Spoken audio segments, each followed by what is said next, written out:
Chapter 1. Notes. See the end of the chapter for notes. Chapter text.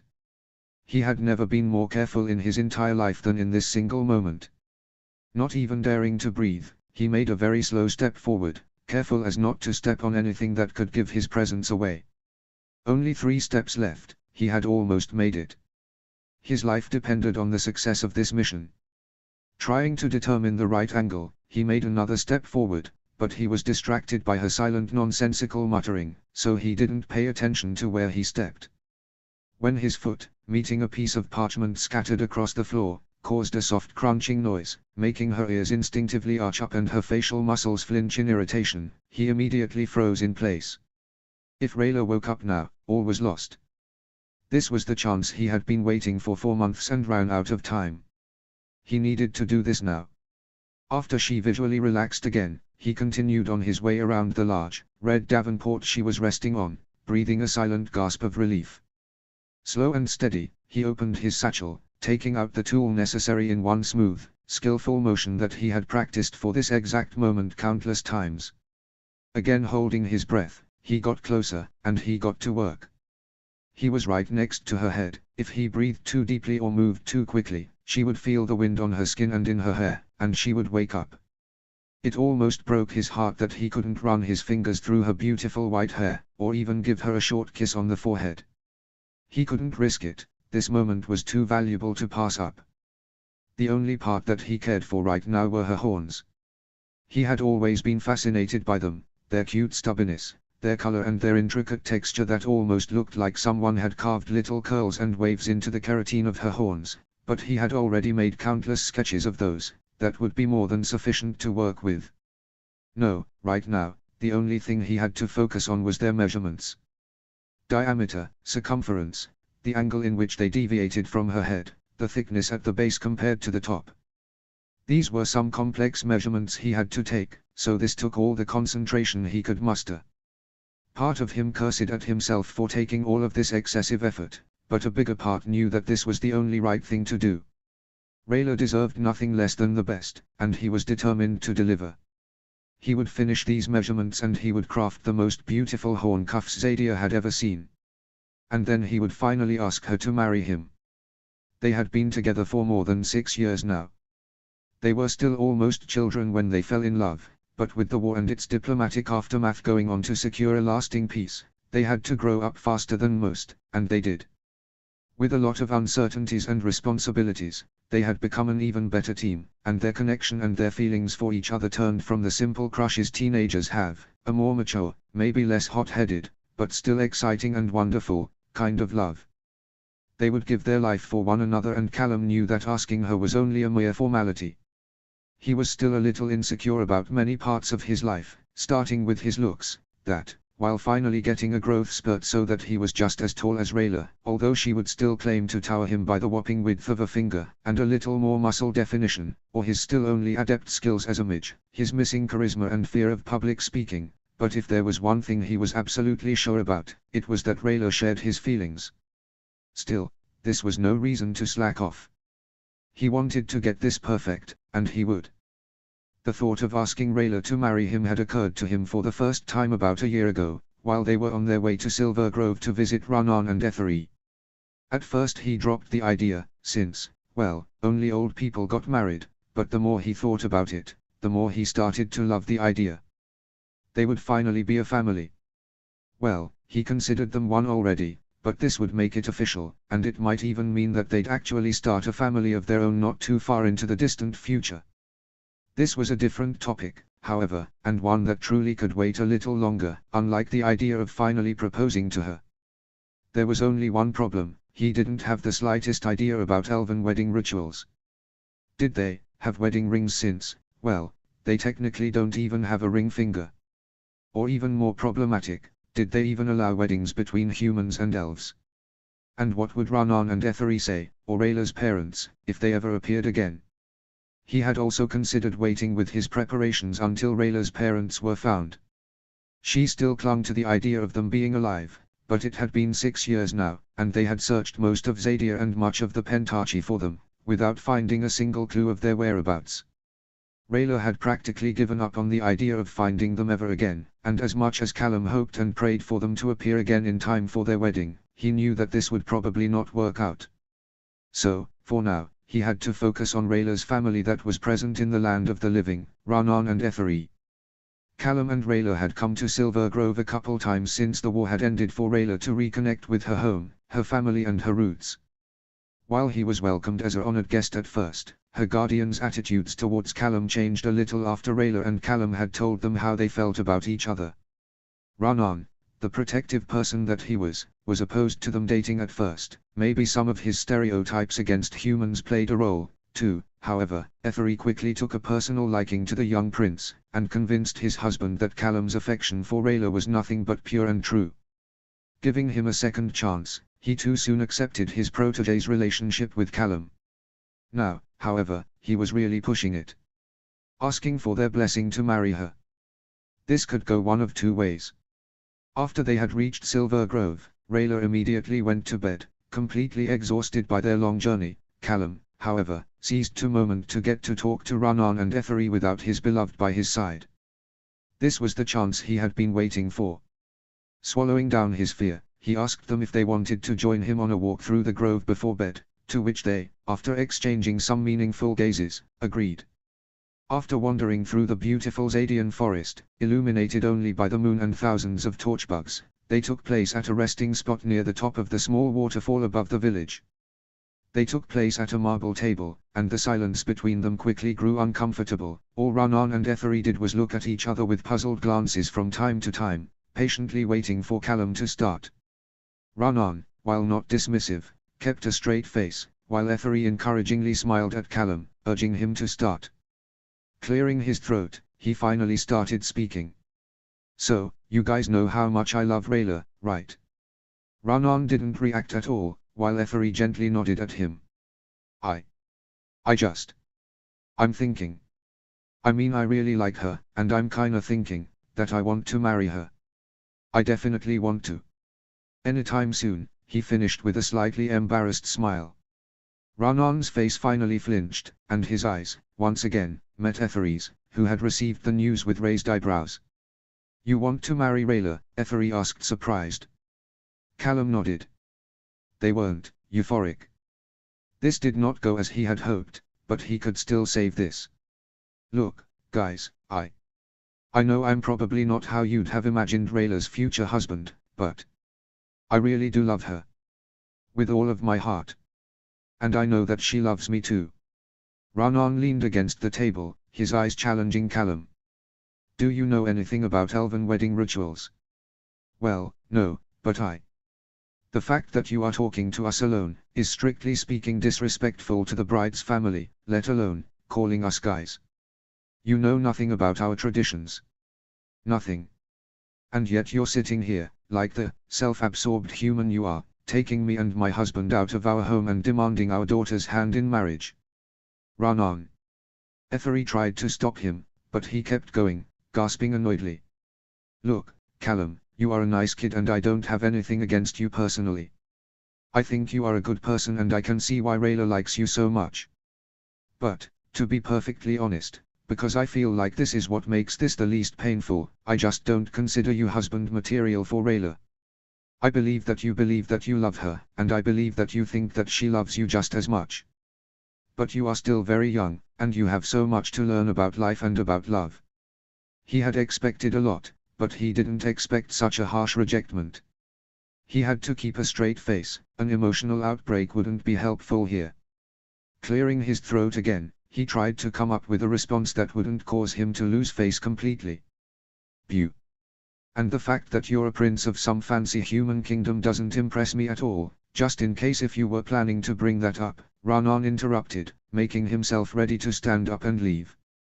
"Raanan. Sit down and let him speak," Ethery interjected sternly. "What, you're on his side?" he fired back. "I'm on nobody's side, except Rayla's," he answered. "Just as you should be.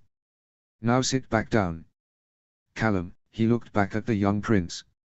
"Would you like to continue?" Callum closed his eyes and took a deep breath. "Look, Raanan. I know that you suffered greatly from our hand, and I am terribly sorry. But I did everything in my power to, successfully, I might add, restore peace between elves and humans. And I could only do that, because I had Rayllum by my side. I might still be young, and inexperienced, I don't deny that. I am sorry if I have offended you, but I am willing to learn. I came here, not only to ask for your blessing, which, by human standards I'm not even forced to do, but I wanted to do it anyway because I considered anything else disrespectful. I don't want to take her away from you, and I don't want to strip her of her own culture. I also came here to ask for your help. I want to honor your traditions, and I am more than willing to marry her in an elven ceremony, if you'll allow it. Now Rayllum looked uncharacteristically surprised, again exchanging opinions non-verbally with his husband. You would agree to marry her according to our traditions, he asked surprised. I would be honored, really. I would love to learn more about your culture in general. This is Rayllum's heritage and I would never, ever, dare to try and take this away from her. Even more than that, I would like to participate in it. But I'd need someone to teach me. And you guys are all the family she has left. I would be honored if you decided to help me.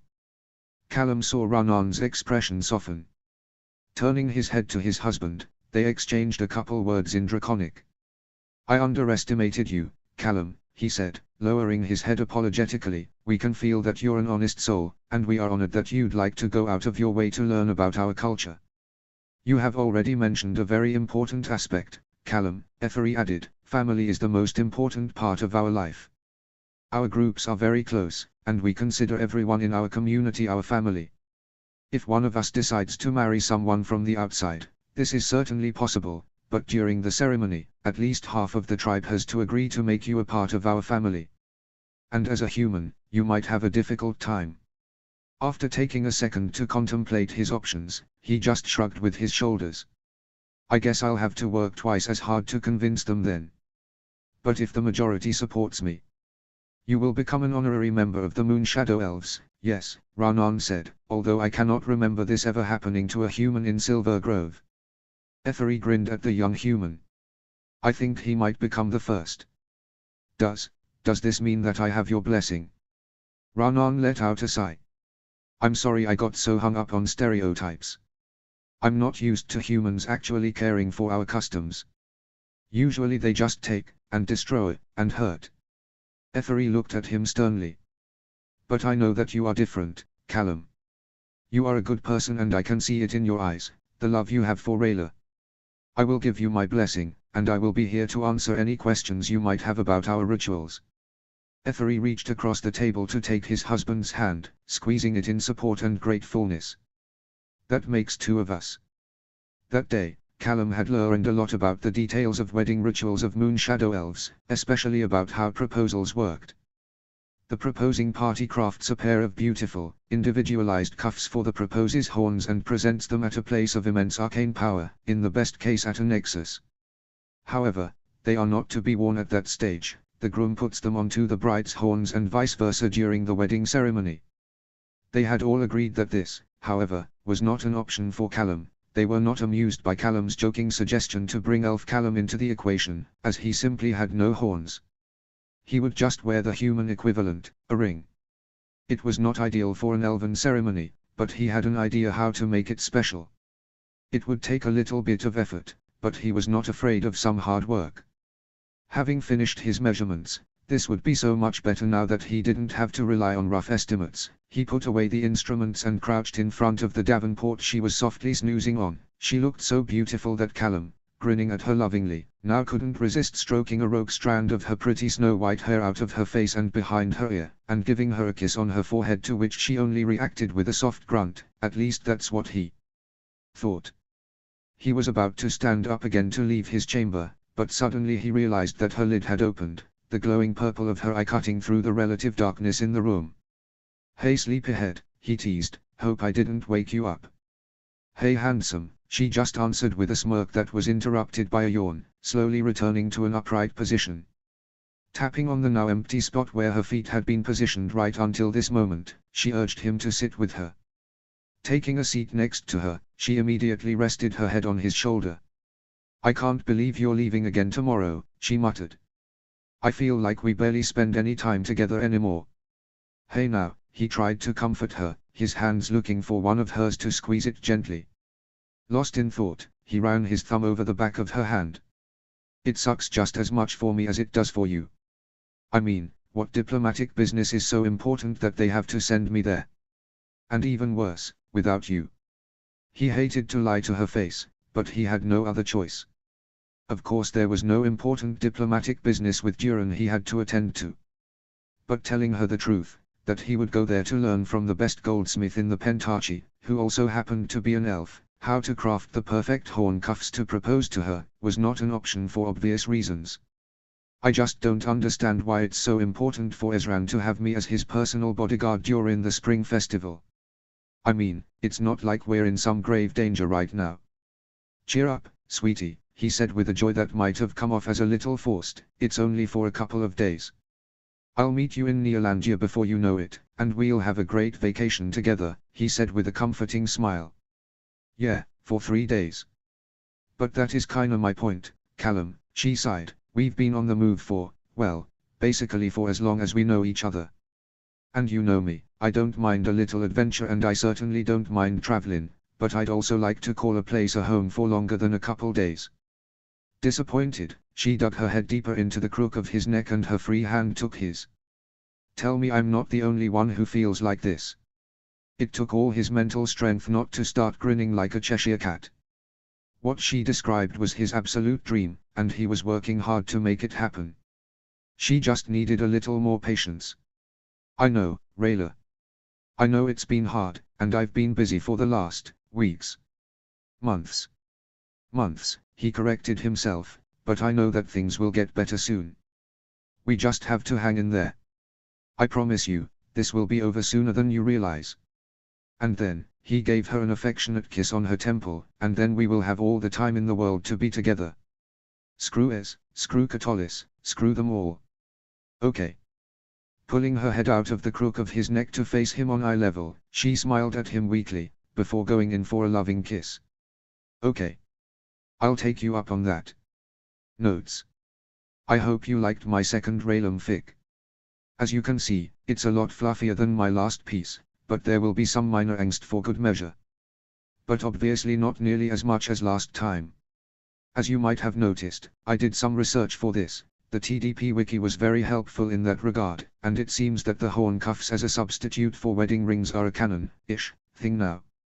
Some of it, like the elven wedding ceremony, which will be covered in detail later of course, is my headcanon though. But I feel like it's fitting, since the Moon Shadow Elves strike me as quite democratic society. And I hope I got the characters right. I feel like Ethery is just a really nice guy, and Ranan is a little more strict and close-minded in some ways, but at the end of course he only wants the best for Rayllum. I hope I didn't portray him like a total jackass. And I feel like I got Callum and Rayllum a little too stuck up and stiff in some ways. And was Rayllum too out of character? I was not sure if that is something Rayllum would ever say, or maybe they are both just exhausted. Feedback is appreciated and will only improve the story from this point onward. Happy Smiley. I'm working on the second chapter already, but since these chapters are a little longer and I'm quite busy now I can't promise quick updates, but I'll try my best. Thank you for reading. Chapter 2. Notes. See the end of the chapter for notes. Chapter text. How much he loved the endless expanse of the meadows, hills and cornfields of Duran. It was a fantastic view, and he was awestruck by it every time he came to visit. Landscapes that resembled a sea of gold, waving in the gentle breeze. Since the end of the war, Duran had lived up to its name as the breadbasket of the Pentarchy, exporting endless amounts of grain all over the continent, saving thousands in need from a certain death of starvation every winter. Fascinated, Callum halted his horse to take in the magnificent scenery in peace. Now that's a lot of grain. Degrin. Dear. And the moment was gone. Burying his face in his hands, Callum let out a silent scream. Part of him couldn't deny that it was kinda funny though. In a very soren way. And he felt a little ashamed even thinking that. I still don't understand why Ezran thought it would be necessary for you to escort me on this mission, Callum muttered, slightly annoyed. He liked Soren, but he would have preferred to do this alone. "Ah, come on buddy, we'll have a blast." "I will be very busy most of the time, Soren." I know. If you need a hand." "Oh, I didn't know you were an expert in elven jewelry," Callum sassily replied, before realizing that he sounded way more hostile than he intended to. He sighed. "Sorry, Soren, it is just. I really want to get this done. Rayla is getting more and more frustrated that I'm gone for weeks on my own, and I honestly can't blame her. It's high time I finally propose." The thought alone was enough to bring a broad smile on his face. Soren picked up on that. He envied Callum, not that he wasn't popular with the ladies, quite the opposite actually, but his relationships ended as abruptly as they began, and his connections didn't even come close to the serious feelings Callum and Rayla seemed to have for each other. "So," he said after clearing his throat, "do you have a best man yet?" Callum turned his head to Soren to see him a little embarrassed, asking so openly. "No," he answered, trying to go into detail, but he got cut off by Soren. "No. Does that mean that there's an opening?" "No, Soren, we're having an elven ceremony. And as far as I know, and believe me, I've had it explained to me in a lot of detail, there aren't any best men." "Oh. I see," he said with obvious disappointment. Feeling a little bad for his friend, Callum smiled at him in an effort to cheer him up.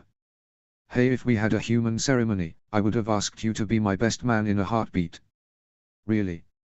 "Hell yeah. You're my best friend after all." Soren smiled back at him. "Thanks man. Afterbait. And ZYM. And Rayla, of course. But none of them would make a good best man," he said with a sarcastic grin on his face, that doesn't go unnoticed by Soren, who couldn't help but laugh. With the setting sun, they reached Berlgarten, the most beautiful capital of this most beautiful kingdom. Compared to this, Catolis was a grim place to say the least. Wide streets, tall, slim architecture, houses built from the finest marble, and flowers sprouting everywhere, in between the bricks of the road, on every windowsill or even creeping up the houses in vines. They spent the night at Queen Anya's, whose wise and decisive reign brought peace and prosperity to the kingdom for the last couple of years. She wished Callum the best for his endeavor and let them know that on the next day, a carriage would be waiting for Callum and Soren to bring them to Master Quinnan's workshop, the legendary goldsmith. Much to Soren's dismay, they were woken up with the first rays of sunlight and brought to the goldsmith's shop at the edge of the city, tucked away in a quiet corner near one of the main streets bustling with life.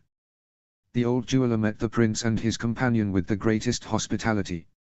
He was an elderly moonshadow elf with a stubbly, snow-white beard. Callum didn't know that elves were capable of growing facial hair in the first place, and for an elf, uncharacteristically broad, almost rectangular head.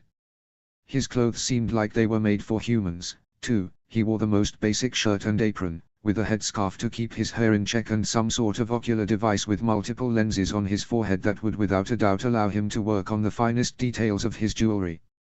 He asked his guests to sit down with him for a cup of tea in his workshop, which was a lot more cluttered and disorderly than one might expect from one of the greatest goldsmiths in the Pentarchy, but the three of them found enough room around one of the multiple tables, most of which also covered in unfinished, or at least unpolished, projects. After their host brought them some fabulous tea, he carefully inquired if Callum knew anything about horn cuffs and if he had anything special in mind, trying to figure out if he had to start at the very beginning with him, or if they could skip one or two steps. With a shy grin, Callum took several rolls of parchment out of his satchel, spreading them on the table. The jeweler was more than a little astounded by the amount of detailed sketches of both Rayla's horns and Callum's plans for the design, already taking the measurements and some really advanced factors like the plasticity and resilience of the silver into the equation. "Remarkable," the master mumbled while studying the drafts. "Did you have any help with this?" "Not really," Callum said, a little embarrassed. "I did a lot of research though." "It definitely shows," he commended the prince, "and these drawing skills. If you weren't a prince already, I would immediately take you as an apprentice. This is astonishing, really. So do you think this will work?" "My boy," Quinnan spoke with his deep, gravely voice, "with plans like these, we could craft anything. I can tell you already that these horn cuffs will be without equal." I've been involved with the making of a lot of horn cuffs, as you can imagine, and not many of them were as nice as these. These are some intricate designs. This will be a lot of fun, and a lot of work. You. He suddenly called out Soren, who was absent-mindedly slurping his tea. You look like a strong young lad. Yes sir, Soren proudly stood up, awkwardly doing a soldier's salute. I need you to get us a couple things from the shed behind my shop. Some firewood, and these tools, he said as he handed him a quickly scribbled list. Soren looked a little flustered, as if he was heavily struggling to decipher the goldsmith's handwriting. Leaving for the shed, Quinnan grinned at Callum. This will keep him busy for a while. He strikes me more as a hatchet man, and less as a man of the fine arts. Callum just grinned at him. They would get along just great. So, about the material, what kind of metal were you thinking of? It has to be this one, Callum said, pulling a small silver ingot out of his satchel. Scratching his beard, the goldsmith carefully lifted it up with his free hand, holding it against the sunlight flooding the room through the window in the ceiling, revealing a faint greenish shimmer. This. Yes. It's moonjade silver. In my 60 years of goldsmithing, I've only had the honor to work with this material 2, maybe 3 times. How did you get your hands on that? It is taken from the weapon of Rayllum's mother, who served as a dragon guard, but fell when the people of my nation slayed the Dragon King and almost destroyed the Dragon Prince's egg. I want her to wear it as a sign of hope and reconciliation between our peoples, and as a reminder that her mother will always be with her and look out for her even if she's not technically around anymore. He explained in a somber, but also somewhat hopeful tone. You're almost making a grown elf cry, Callum, the master spoke with an emotional, but confident smile. Don't you worry, we will honor her sacrifice with this piece. Shall we get to work then? Callum nodded. Ready when you are. Callum barely took note about how quickly the hours passed, sunken into his work. Creating the molds was the most difficult and time-consuming part of the entire project, and when Callum realized that the sun was already setting, he was frustrated that they hadn't even started working with the metal yet, but Chinlan assured him that the mold was always the most tedious part. After that, they'd only have to melt the metal, fill it into the molds, cool it, work out all the kinks and finally assemble them. After a rather restless and impatient night at the palace, Callum returned to the workshop alone, giving Soren the day off to explore the city. Poor guy would be terribly bored anyway. Going back to work, they finished working on the molds and carefully melted the moonjade silver. After successfully pouring it into the 4 molds, one for each side of each of her horns, they would be connected with a hinge to make it easier for her to put them on and off, if need arose. They let them cool in a large tray filled with ice, taking a break from their finicky work to have a snack and talk for a little bit. Your girl, what was her name? Rayllum. She is a really lucky lady. Not often have I seen men going through that much effort for their proposal, and I really mean that. I mean, designing it, putting actual thought into it, and then crafting it yourself, well, mostly yourself. You're an impressive lad, Callum, the goldsmith said with a proud smile. Thanks, Quinnan, Callum answered with an appreciative smile, but I still feel like she deserves so much more. She's just amazing in every way. She is an absolute badass, he laughed. I've never seen anyone fight like her. But she's so much more than a good warrior. She's beautiful, and kind, and fragile, too. She has been through a lot in the last couple of years. I'm glad that we managed to get through this. We deserve a little peace now. Time for just us, you know. I just want to show her how much I really care about her. Quinnan nodded. Callum, you're a wonderful fella. You have no reason to be insecure at all. You're smart, you're handsome, you're considerate, and from the way your eyes light up and you grin when you start speaking about her, it is more than obvious how much you actually love her. You have nothing to be afraid of. She knows how amazing you are, otherwise you guys wouldn't have worked out over all these years. All of this, is probably not necessary, but it is the cherry on top of the perfect future husband that will make the dessert which is your future all the sweeter, if that makes any sense.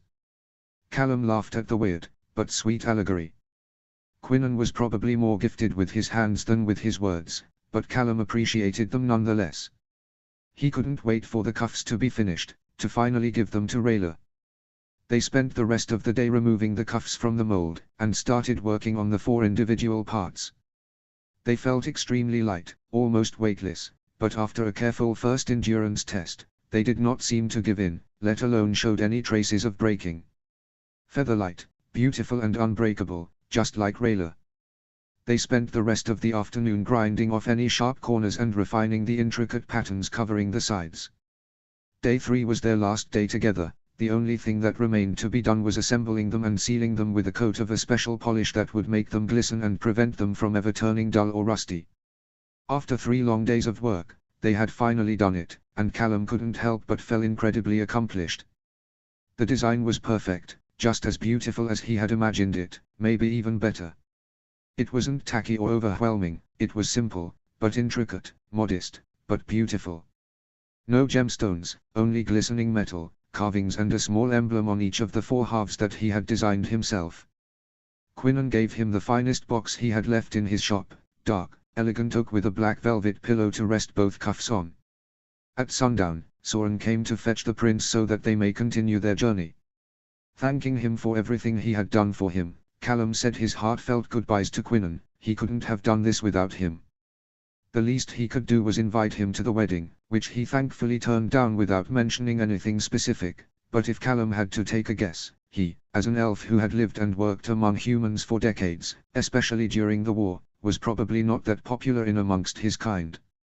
Callum still took a mental note to invite him officially once they had a date for the wedding. Without looking back, Callum saddled up on his horse next to Soren. Their next stop would be Nearlandia, where he would meet Rayllum again for a vacation, and find the last remaining piece he needed, the ring that he would wear himself.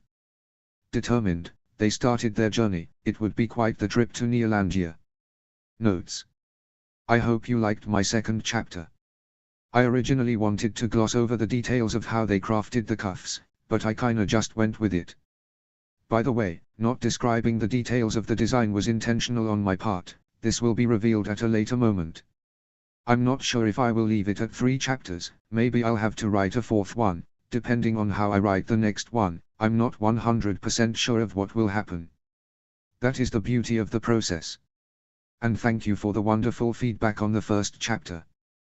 The writing process is a lot of fun in its own right, but I'm always happy whenever I see a notification in my inbox. So keep them coming. Happy Smiley. Chapter 3. Notes. Quick side note, this is chapter 3, but as you can see, there will be a 4th one, as suspected. I didn't want to cram everything that was left to be told into one. I feel like the pacing makes more sense that way. Please enjoy. See the end of the chapter for more notes. Chapter text. Almost exactly 1 day later, it was about sunset too, Callum and Soren finally reached the gates of the mighty city of Boreas. Enormous, rectangular brown towers rose from the giant patch of green ground that covered the area around the mighty oasis, the Eye as the Nearlandians called it, referring to it looking like the eye of the elephant that was Nearlandia on the map of the continent. Before even passing the gates, Callum and Soren were overwhelmed by the concoction of noises, smells, and colors of the city. The streets were bustling with people in colorful robes, traders with their camels, and even the occasional elephant that made itself known with its blood-curdling call before it was even seen. Since the elephant was sacred to the people of this region, whenever one would pass through the streets, carrying either soldiers, a nobleman or an official of the kingdom, people would clear the streets and bow their heads until it had passed. Leaving their horses at the stables, the 2 Catolians entered the city. Soren quickly took his leave for the palace, saying that he had some business to attend on his own, after making sure that Callum knew where he had to go next. The prince knew that he would find what he was looking for at the legendary biannual Night Bazaar of Boreas, which had the reputation of having a stall for anything one could imagine to ever buy or sell, from vegetable peelers to siege equipment. For now, however, Callum needed, and wanted, to reunite with his soon-to-be fiancée. Before Callum had left for Duran, Rayllum had given him the address of the place they would stay in, a guest suite owned by the royal family of Nearlandia reserved for esteemed guests of the crown. Thinking back a few years, this would not have been possible. After all, it was none other than himself who had fired a lightning bolt at the crown prince of the nation. Another advantage of peace and good relations, he thought as he reached the place. It was a beautiful, elaborate building with colorful mosaics and stucco arches and large, open windows on the second floor. The staircase ran up along the side of the building. Climbing up the stairs, Callum couldn't deny that he was excited to finally see Rayla again, even though it was kind of overwhelming, because every time he saw her, he thought about the fact that the moment of truth came closer and closer. His preparations were almost finished now, and even though he was looking forward to the day he would finally pop the question, he feared it more than all the dark magic in the world put together. After straightening his jacket and clearing his throat, he knocked on the door. "Who is this?" asked Rayla from the other side of the door. With a grin, Callum made his voice sound extra deep. "Room service." "Room service, eh?"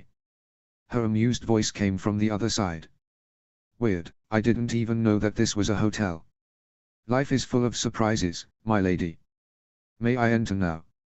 2 seconds, he heard a rumbling sound and what sounded like the gulping of a liquid being poured. "You may enter, now." Upon opening the door, he was greeted by the view of a lifetime. Rayla was leaning against the pillar that effectively turned the huge opening in the wall into 2 large windows, and she seductively held a wine glass in her hand. But what struck him the most was her outfit. She was magnificent. Rayla was always beautiful. She was beautiful when she was asleep, even when she was snoring with an open mouth. She was beautiful when she woke up with a bed head. She was beautiful when she wore her armor, and she was beautiful when she was in the scud, as she would put it. But this was something completely different. She wore a dress. Yes, Rayla wore a dress. This did not happen too often. A gorgeous, wide, thin Neolandian dress in a deep orange tone with yellow appliques at the sleeves and in the area of the legs. Usually, her color range was more in the traditional moon shadow colors, dark green, black and gray, so this was quite a change, but she absolutely rocked this new look of hers. It even resonated with her pale skin and white hair, which she had put up in a high ponytail, with her horns poking out a little more than usual. Callum was absolutely shell-shocked, which she obviously wasn't blind to. She tried not to let it show, but she was very excited that she could still have this effect on him, causing her cheeks to turn a dark pink shade. Gracefully, and seductively, she put down the glass of Neolandian wine, and slowly made her way to her boyfriend. "You're allowed to speak, you know." Awakening from his trance, he blushed deeply. "Huh? Oh, yeah. It's just, you, wow." A wide, and slightly embarrassed, grin spread across her face, as she made her way towards him. He too couldn't do anything but smile at her amorously, while taking a careful step forward. She too got weak the longer she stared into his deep, wonderful, handsome green eyes. "You're looking pretty fine yourself, too," she whispered, resting her hands on his chest as she reached him, lost in thought. In a heartbeat, her hands had wandered up to his neck while their lips crashed against each other. He quickly hugged her waist and met her vigor in their impromptu make-out session. Numbed by the love he felt for her and the heat of the moment, the entire world seemed to dissolve around them, until only the two of them were left. They wouldn't need anything else anyway. Her scent, her taste, her warmth, it was everything he ever wanted. And she felt the same. After a while, none of them could have said how long their moment of numb bliss had lasted. They faded back into reality, although still lost in each other's presence. None of them had let go of the other. Too wonderful did it feel to finally be with each other again. "I missed you," she whispered, to which he responded with a loving smile and a kiss on her nose. "It's only been a week though." "You know what I mean, Callum."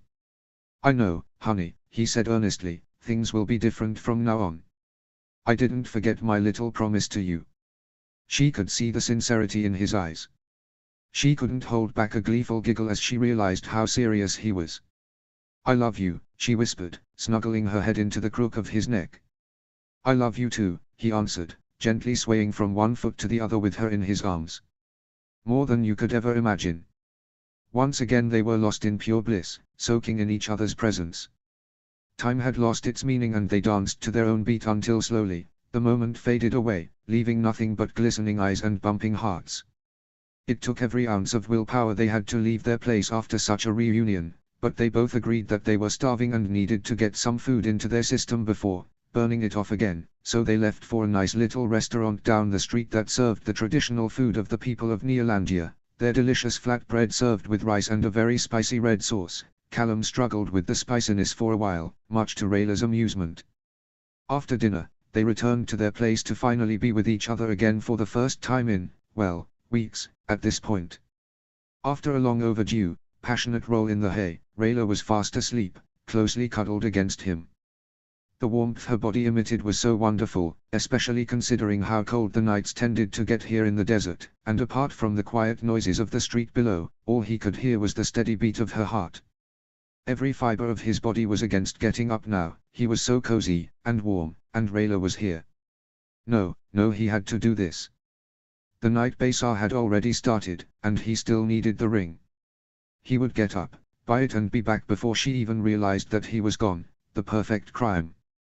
The first problem, however, was getting out of bed without Rayla noticing. That would be difficult. Slowly, very slowly he started shifting away from her, doing his best to substitute his shoulder with another pillow. Callum froze when she started shifting a little and mumbled something incomprehensible, but she didn't seem to have noticed that he had started removing himself from her. Carefully he sat up in bed and turned to the side, so that his legs dangled over the side of the bed. The mosaic tiles on the floor felt uncomfortably cold on his feet, coming straight out of the warm sheets. Slowly, he stood up, fetching the clothes that were, quickly discarded earlier in a fit, scattered all across the floor. It proved difficult to dress in almost complete darkness, mostly guessing whether his shoes and socks were on the right foot, but after a while he figured that he was in a presentable state to go out. After tiptoeing to the door, he pushed down the handle. Breathing a silent sigh of relief, he stepped out. Callum. His heart skipped a beat. Of course she had heard him. He quickly turned around, thankful that she wasn't able to see the nervousness on his face from all the way over there at the bed. He, however, could see her tired and irritated eyes glowing in the silver light of the moon. Oh, hey, I'm just. She scanned his shadowy figure in the doorframe. You're leaving, she stated with a devastated, cracking voice, causing shivers to run down his spine. What? No. He stuttered, trying desperately to come up with an excuse on the spot. Oh. So I take it you just like getting out of bed in the middle of the night, fully dressed, standing in the open door. Is it that? No. Rayla, I just wanted to stretch my legs, he mumbled unconvincingly, not even bothering to put on a fake embarrassed smile. Wow, that was a bad effort at lying, even for him. Rayla just stared at him bewilderedly. Stretch your legs, huh, she repeated in disbelief, absent-mindedly looking out to the street below. Kinda funny, she let out a sad laugh. Apparently I was dumb enough to assume that things would change now, and apparently you think I'm dumb enough to fall for the worst lie. That hurts the most, Callum. I guess I was wrong, again. Thinking back at the beautiful last couple of hours, a tear started running down her cheek, and then another one. They had such a beautiful evening together. And he had seemed so sincere when he repeated his promise to her. And hours later, he had already broken it. The prince had to swallow deeply. Hurting her was the last thing he ever wanted. No, Rayla, he tried to save the situation, taking a step towards the bed she was still sitting in, but she defensively stretched out her palm into his direction, her forefingers widely spread apart. No. Go, stretch your legs. And don't you bother to come back before sunrise, I don't want your legs to fall asleep again, after all, she muttered cynically. It almost broke his heart to see her like this, knowing very well that he was the one who did this to her. Rayla, he cried, making another step into her direction. Leave, she screamed as if out of her mind, throwing the closest thing she could find, his maroon scarf that laid on the bed table next to her at him, before bursting into another wave of tears again. Petrified, Callum watched her like that for a moment.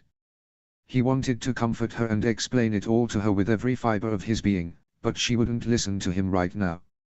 It almost broke his heart, but, barely keeping composure, he turned around and ran to the door, slamming it behind him, before collapsing against it, tearing up himself.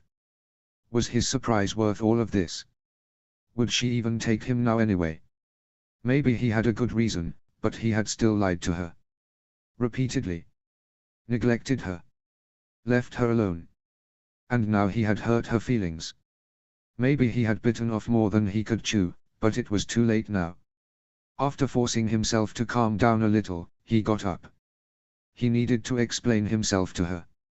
He needed to go through with this, and he would have to do it now. All he needed was a little help, and he knew exactly who to ask. Notes. I hope you liked it.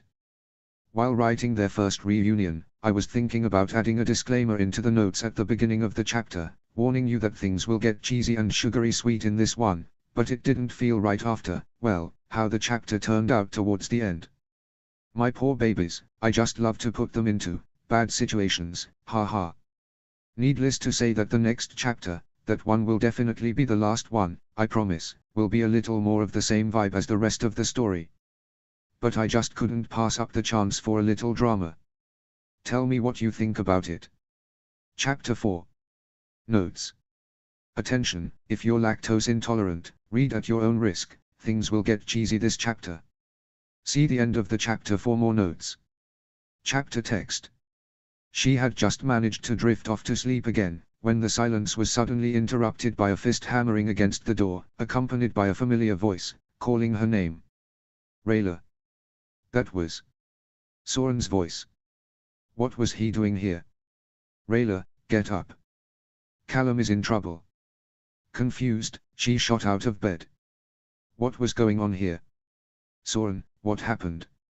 She immediately started dressing into her usual uniform, including her blades. Whatever was going on, she would have to be ready. Callum, what did you do now? She mumbled to herself. This didn't make any sense. None of this did. What was he hiding from her? And why? Callum wasn't someone to get involved with dangerous people, and he certainly wasn't someone to see other women behind her back. The thought alone was ridiculous to her. Still, he had been behaving in a very weird way for months now, and at this point, especially after his weird escape a few hours ago, she didn't rule out anything anymore. Still, as frustrated, and angry, and disappointed as she was, she still loved the dog, and she didn't even have to think twice about helping Soren save him from whatever weird situation he found himself in now. Rayllum. Soren's knocking intensified. I'm coming, she answered, while getting into her boots. Flinging the door open, she found Soren eyeballing her from horn to toe. You are sure you want to wear this? What? Came her irritated response. What are you talking about? What's happening with Callum? Oh, he remembered. Oh yeah, Callum, he is like, in super deep trouble, he lied, scratching the back of his head. Enervated, her eyes started to glint. He's not in danger, is he? She muttered, trying her best to suppress her boiling anger. I'm going to kill him. Where is he, Soren? That's what I'm here for. He said I should give you this. He produced a folded piece of paper, which she immediately snagged from him, and tell you that all you need to do is follow the candles.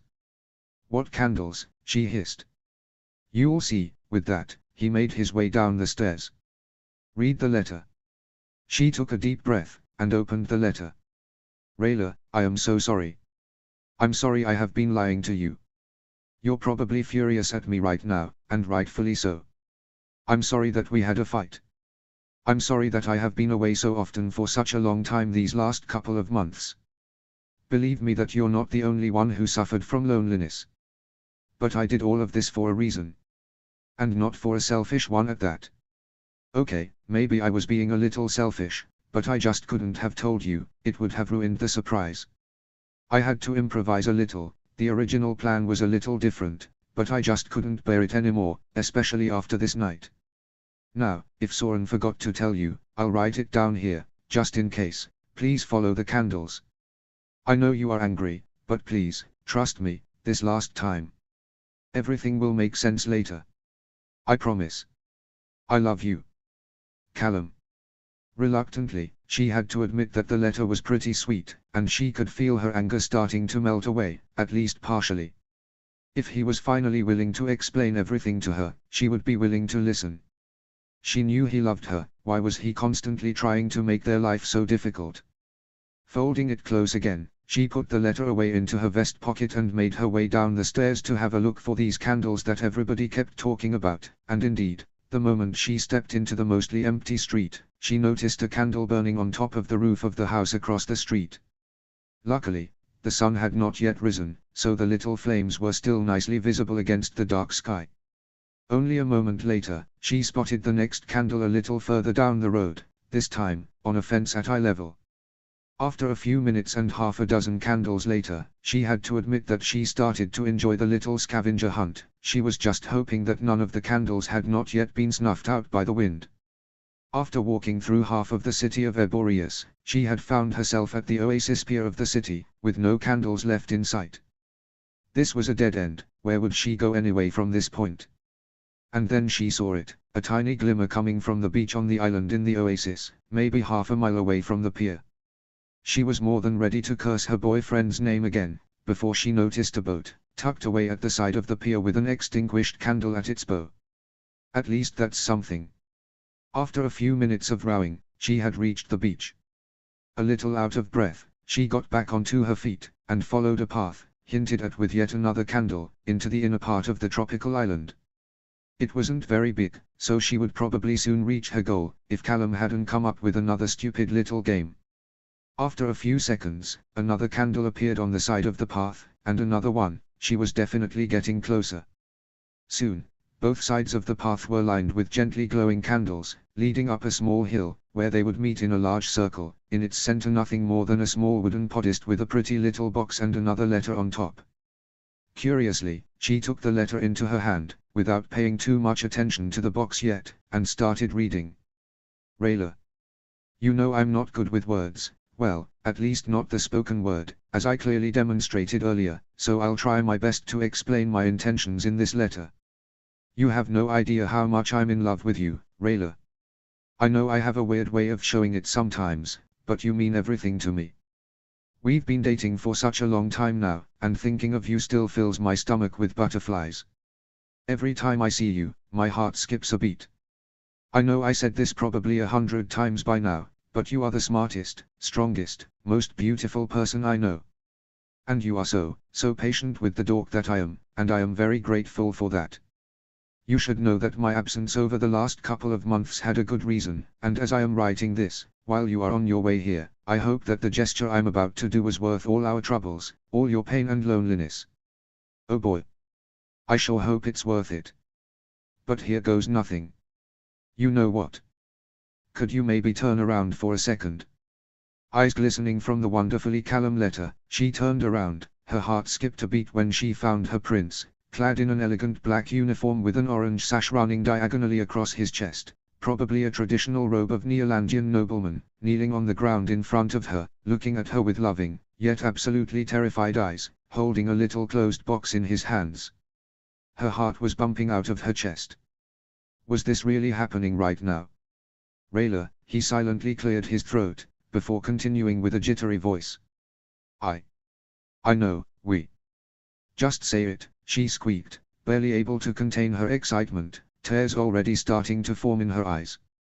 I love you with all of myself, Rayllum, he continued, picking up on her excitement, and I always will. I want to spend every moment of my life with you. I want to go to bed with you. And wake up. I want to have kids with you, and grow old, and... Oh, Callum, she cried, stunned with glee. So, he pulled open the box he held in his hand, displaying the very handcuffs that threatened to tear apart their relationship until only hours ago. Will you? Yes, she cried, dropping onto her knees herself, throwing herself into him with maybe a little more force than intended, causing him to trip onto his back, with her on top, sunken in their first, long, emotional, teary kiss as fiancé and bride-to-be. Nothing would make me happier than to marry you, my big, dumb, sweet, handsome human, she whispered, planting a kiss on his face between almost every word, after she regained her ability to think again, beating the first wave of endorphins. I was actually wondering when you'd ask. Well, I wanted to wait a little longer, to ask you on top of the storm spire, but, well. You couldn't bear the thought of not being engaged to me anymore, she grinned at him sarcastically. Exactly, he chuckled, giving her a short, playful kiss. I was a little afraid that you'd say, well. Oh Callum, she grinned, you're too cute. So you did all of this, all the lies, all the business trips, all of this to propose. Yeah, he admitted with a sheepish smile. I wanted everything to be perfect, because that's what you deserve. Oh, he searched the ground for the box he had dropped when she rolled over him after she accepted his proposal. Most of the time went into preparing these little fellas.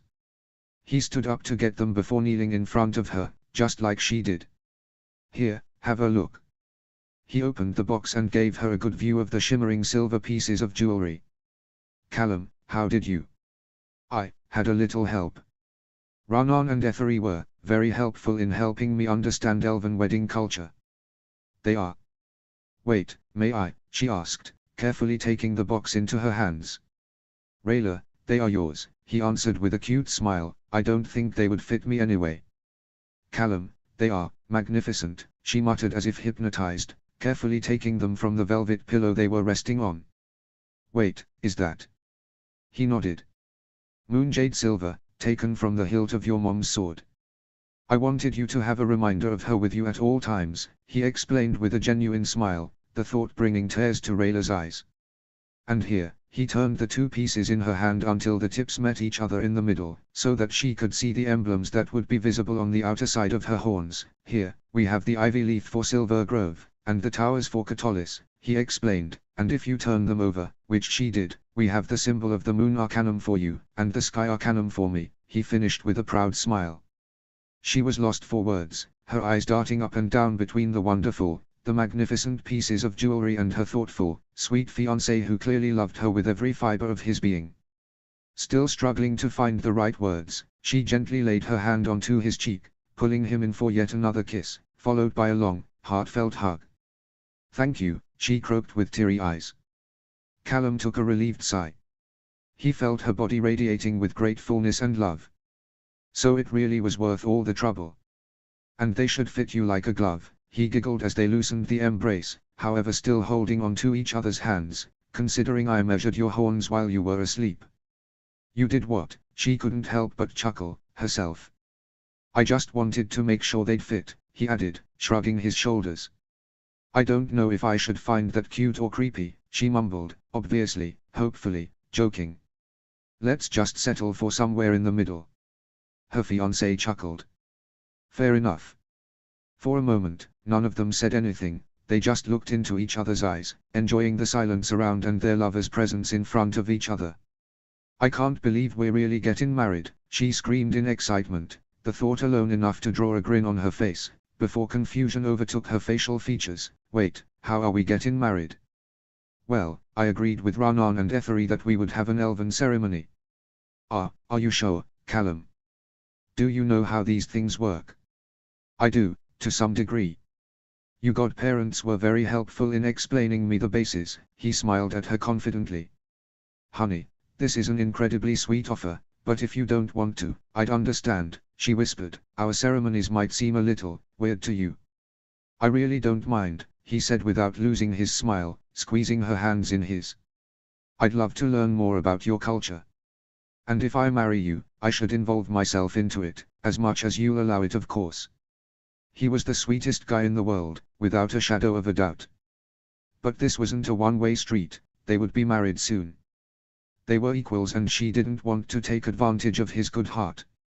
A hesitant smile on her lips, her eyes darted down towards the cuffs resting in the grass next to her. Then I'd like to have a human wedding, too, she answered, much to his surprise. Hey, it's only fair. Do you really want that, Rayllum? Human weddings can be pretty simple, but don't forget that I'm, well, technically royalty. This will be a huge deal and a lot of stress. And I really don't mind if I don't, he found himself soused when he suddenly noticed her finger on his lips. I don't care, once again, you're right, Callum. She picked up the horn cuffs and showed him the sides with the ivy leaf and the towers. We're from two different worlds, Callum, she whispered, so I think we deserve two weddings. He found himself grinning at the idea. He never really contemplated getting married in a human ceremony, certainly not since he had fallen in love with Rayllum, so the thought of getting married in a royal wedding in front of hundreds of people from all across the Pentachi sent a shiver down his spine. But having Rayllum there with him, and Ezran, Soren, and all his friends by his side, would certainly make it all worth it. I guess I can live with that, he said with a cheesy smile, after all, I do love you just enough to marry you for a second time. She couldn't suppress a chuckle at the intentionally corny remark. You're very lucky that I love you so much. I really am, he immediately answered in a serious tone that sent a tingle up her ears and a blush across her cheeks. Why was he so sweet all of the time? Oh, I've got one more thing, he added with an embarrassed look in his eyes, standing up and going to the little wooden pillar in the middle of the circle of candles, most of which were extinguished by now, grabbing another box, this one smaller than the one that had contained her horn cuffs. He sat down with her again, and opened it, presenting a silver ring infused with what looked like veins of shimmering blue crystal. This was the reason for my sleepy legs, he coughed. I got it from a vendor on the night bazaar, which is only once every 6 months. It's Catolian silver. Infused with moon opal, she figured. She still couldn't fathom how much work, time and preparation it must have taken to pull this off, all of it. It's incredible, Callum. So that's why you had to sneak out, she smiled sympathetically. Yeah. Sorry for that, again. I wish I had known what you were up to, she mumbled, but on the other hand, this made the surprise even sweeter. Don't think about it anymore, Callum. She took his hand, led it up to her face and gave it a short kiss. This, right here, I will remember these moments for the rest of my life, and not a stupid fight. They shared another happy kiss and simply enjoyed each other's presence for a while, exchanging a couple endearing words, and watching the sun rise. Comfortably cuddling in the grass, they didn't even realize when they drifted off to a well-deserved nap. And while Callum's dreams were already centered on speeches, seating arrangements and procedures, Rayla's body was busy at work, preparing for the new, tiny spark of life, that, unbeknownst to her, was starting to grow inside of her. Chapter 1. Notes. See the end of the chapter for notes. Chapter text. Before we start the council session, does anyone want to add a personal item to today's agenda? It's now or never, people. The King's Council, consisting of Opali, who led the assembly, Amaya, as the highest-ranking military officer in the kingdom, Marcos, as representative of the Crown Guard, since Soren was still busy in Neolandia, Barius the baker as representative of the people and chief supplier of the royal court with, most notably, yet not exclusively, jelly tarts, and the Crow Lord, who only recently got his promotion from the meager title of Crow Master, assembled at the marble table in the council chamber, right next to the mighty throne room of Catullus. Unlike the throne room, however, the council chamber was a small, crowded room, 2 walls entirely covered in old, dusty bookshelves, with the wall opposite to the door mostly taken up by a large window that flooded the room with sunlight, which was a plus, especially for council sessions, which often took up an entire day. Now that the entire council had taken place around the table, shaking their heads at Opali's question, they all prepared to go down to business. Now, to item 1 am, the Crown's financial situation. The coffers, in that moment, the door flung open, interrupting the High Cleric, with none other than an embarrassed, out-of-breath-looking prince standing in the frame. Sorry, I'm late, he coughed, still catching his breath. Crown Prince Callum, Opali seemed surprised, I thought you and Rayla would only return from Neolandia in a couple days. Well, yeah, that was the plan, but there are some matters that need to be discussed. Mind if I take a seat? Of course, Prince Callum. Please. We're always appreciative of a member of the royal family participating in our sessions. Callum took place on the one empty seat that was reserved for him, or the king, who usually didn't bother to attend the dreadfully boring sessions. Callum took place and smiled at the assembly, with 5 pairs of eyes directed at him, awaiting for him to make his point. So, what would you like to discuss? Opali tried to lead. Oh Well, nervously, he started playing with the end of his scarf. Well, Rayla and we're getting married, he finally pushed himself to say it with closed eyes, and we'd like to request a royal wedding. Please? Considering, you know, that I'm the crown prince until Ezran has an heir. Upon opening his eyes, he was greeted with moderate responses, a lot of faces that looked at each other in worry or irritation. So, Opali said, clearing her throat. When would you imagine it to happen? Well, honestly, the sooner, the better. I understand that it's probably a lot of work, since a royal wedding is a big deal I imagine, and we want to have another elven wedding, after that. So maybe in 3 months or something, would that work? Wait, what was that? Am I assigned, which was thankfully translated by Opalai, who had picked up sign language herself in the last couple of years to streamline communication with her highest army commander. You're planning to have an elven ceremony? Yes, Callum said, more confidently this time. We want to have one for me and Catolis, and one for Rayllum and the elves of Silver Grove. But honestly, I don't see why this would concern you. Callum, Amaya continued to sign, I know as well as you how difficult it can be to be in a relationship with an elf. Believe me, I understand you from a personal perspective, but politically speaking, you're a prince. A human prince. While I wholeheartedly agree that you should be allowed to love whomever you want, and should not be married off to some other human princess like in the olden days, these days are thankfully over. Marrying her might be considered problematic by a lot of humans. The memories of the war are still very much alive for a lot of people. And marrying her in an elven ceremony, on top of that, would border an outright provocation. Embarrassed silence filled the room, until Callum spoke up again, visibly agitated. Excuse me, but am I the only one who would consider this a blessing? Yes, the war is still in many people's heads, but it ended over 6 years ago. We achieved a lasting peace with the elves, people started to cooperate, and even migrate. But politically speaking, we are merely tolerating each other now. The people, and nations, are still as divided as the land itself. I think it is time to start building bridges. To show that humans and elves can fall in love. That we can all become one family again. And a prince marrying an elf, both in a human, as well as in an elven ceremony, would be the perfect symbol for the message we want to get across, don't you agree? Maybe it will ruffle some feathers, but both of us are ready to deal with it, and I think you underestimate the Catolian people. I think many will support us. Unsure glances were passed from the senior members of the council to one another. We will discuss this topic intensely over the next couple of weeks, Prince Callum, Opalai decided. There are a lot of things to consider, and I expect you to accept that. However, you made some strong points.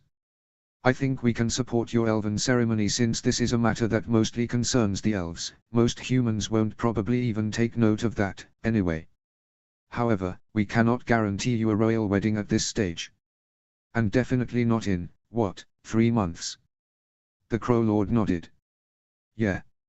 I mean the amount of work it would take to schedule the appointments of hundreds of officials from 5 nations alone is wild, even if we would get started right now. And the supply doesn't look too good either. I'm not sure we can afford lavish festivities like this in the middle of winter. Our grain is spread thin enough as is, added Barius. Disappointedly, Callum rose from his seat. I'm sorry, my prince, Opalai said, with genuine sympathy. She had basically raised him and the king after Harrow's death and had taken a personal liking to the both of them, but she still had a kingdom to run, and that was her priority.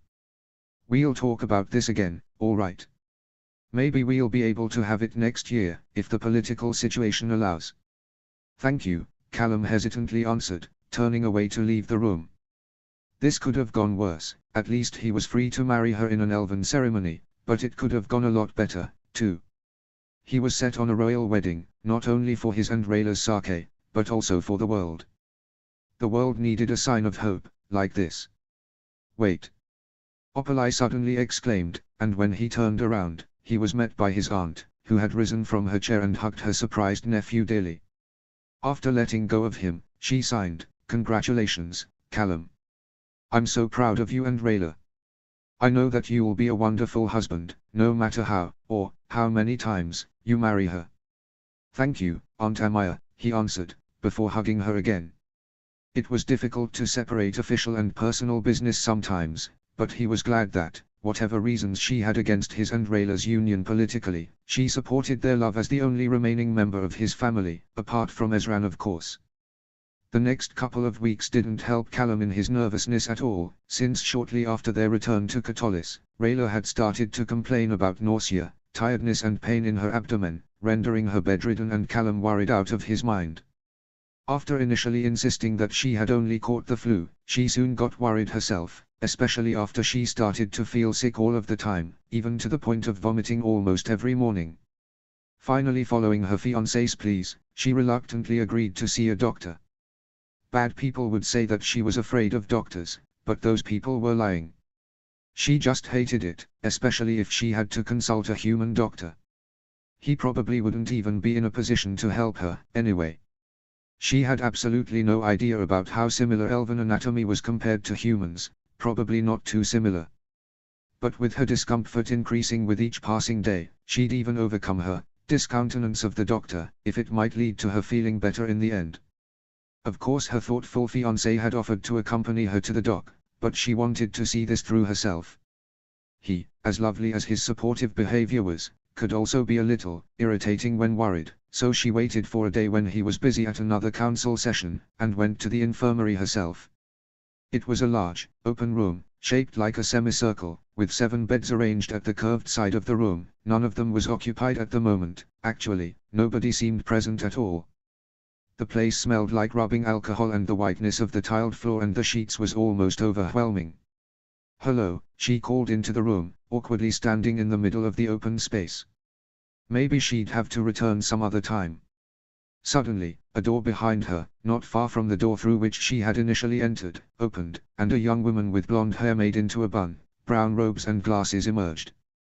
"Oh, hi," she said with an excited voice, "I don't think we've met yet. I'm Alia." "Hi Alia," Rayla said with a smile, happy not to be confronted with a creepy old dude. "I'm Rayla. I've heard about you." Alia said excitedly, "You're engaged to Prince Callum, right?" The elf answered with a polite nod, but before she could say anything else, she got interrupted by Alia again. "Congratulations for that. He is really cute, if I may say so," she laughed, maybe a little too loudly. "Sorry, I'm not used to talking to elves." "We don't get too many of you in Delbar," she rambled, "not to say that you're any different, it's just." Rayla shut her up with an amused smile and a wave of her hand. "It's okay. I'm here to see a doctor, can you help me?" Alia turned pasty white in a second. "Of course. I'm so sorry. I tend to get a little excited around new people. Please, come with me." She led her into the room from which she had emerged, which looked pretty much exactly how Rayla had imagined a human doctor's office: an old, wooden desk, rolls of parchment, a large cupboard, even a human skeleton, which she found more than a little disturbing, and some bookshelves filled with medical literature, no doubt. Light only reached into the room through a small window, and the place was so dusty that Rayla could see little dust particles flying through the air before settling down onto basically everything.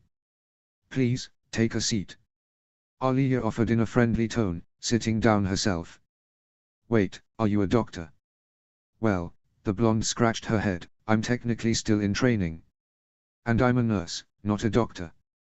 But as long as you don't need any complicated surgery, you're in good hands with me. I know my stuff," she proclaimed with a proud grin. Alia seemed nice, but she felt a little too inexperienced for the job. Yeah, that was it. Rayla didn't suddenly get cold feet or anything, it was just that she'd feel more comfortable with someone a little more experienced. "Actually, I totally forgot that I have to be somewhere right now," Rayla lied kinda awkwardly. "So, it was nice meeting you." Hesitantly turning around, Rayla prepared to flee. "Wait. I know what's bothering you." "What?" "I haven't even told you my symptoms." "You don't need to. I can tell from the way you walk that something's going on with your abdomen. You look pale and the bags under your eyes tell me that you're tired, yet can't really sleep comfortably." Rayla stopped. "You've been extremely tired for the last few weeks, you're nauseous, and you often found yourself feeling sick, mostly in the morning, right?" Slowly, Rayla turned back around again. "How?" Alia grinned at her mischievously. "Oh, I love these conversations. Please, take a seat, Rayla. Is this some kind of sick joke?" Carefully, Rayla took place on the other side of Alia's desk. "What?" "Oh, of course not, Rayla. It's just that, well, I've seen women like you 1,000 times by now, and I love helping you in any way I can." "What are you talking about?" Rayla threw in, confused. "Didn't you say that you don't know that many elves?" Alia grinned at her, sympathetically. "No, Rayla. Not elven women. More like women who are expecting a child." Like yourself. You are pregnant, Rayla. She knew it. Part of her had known all along, but the idea alone seemed so ridiculous, so far away that her mind didn't even bother contemplating it. Not for a second. But it was very much real, and now that the veil was raised, it seemed so clear to her. She was having a baby. Callum's baby. By Zubia, Callum. What will he say? He will be a father. Rayla. It's okay, take all the time you need. This is a lot to process. She didn't even realize that she had drifted off deep into her own thoughts.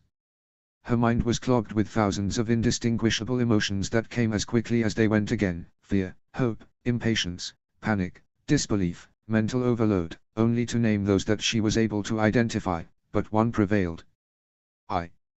I'm going to be a mom, she croaked, almost as a question. The sound of saying it out loud for the first time made it real. This was truly happening. She was carrying Callum's child. In a couple months, she would give birth to the product of the love she and Callum had for each other. She took a deep breath, and without realizing, she started to tear up. Incredulously, her hand found her way to her mouth, and a sob turned into a chortle, before a smile, a broad, wide, fascinated, joyous grin valiantly fought its way to her lips, before her eyes started to glisten with love. Joy. Joy prevailed. I'm really going to be a mom, she yelled excitedly, with Aliyah, whose presence Rayla had almost forgotten, even though she was literally sitting right in front of her, congratulating her, almost as excited as she was. It's so wonderful to see women react to the news like this, she said, supportively holding Rayla's hands. You have so much to look forward to. And if you need support, I'm here for every step on the way. Oh, you bet your sweet cheeks that I'll need your help. Rayla yelled, her emotions still all over the place. Her euphoric rush got immediately crushed by a dire thought. Wait, is it bad for the baby if one of its parents is a human, and one is an elf? Aliyah raised her eyebrows, clearly taken aback. Right, this is something we have to consider in your situation. Now, that's a new question for me, she admitted. Problem is, there isn't much literature on that, for obvious reasons. What little knowledge we have is pretty old, but from what I remember reading about this, it is certainly possible for a human and an elf to produce healthy offspring, as there have been quite a lot of cases like that in the past. I'll double check that and get back to you, but I wouldn't worry too much about that, if I were you, Rayla. Right now, all that matters for you is to take it easy. I have some great recommendations against morning sickness and nausea. Get a lot of rest, and tell your fiancé. Do you think he'll be as excited as you are?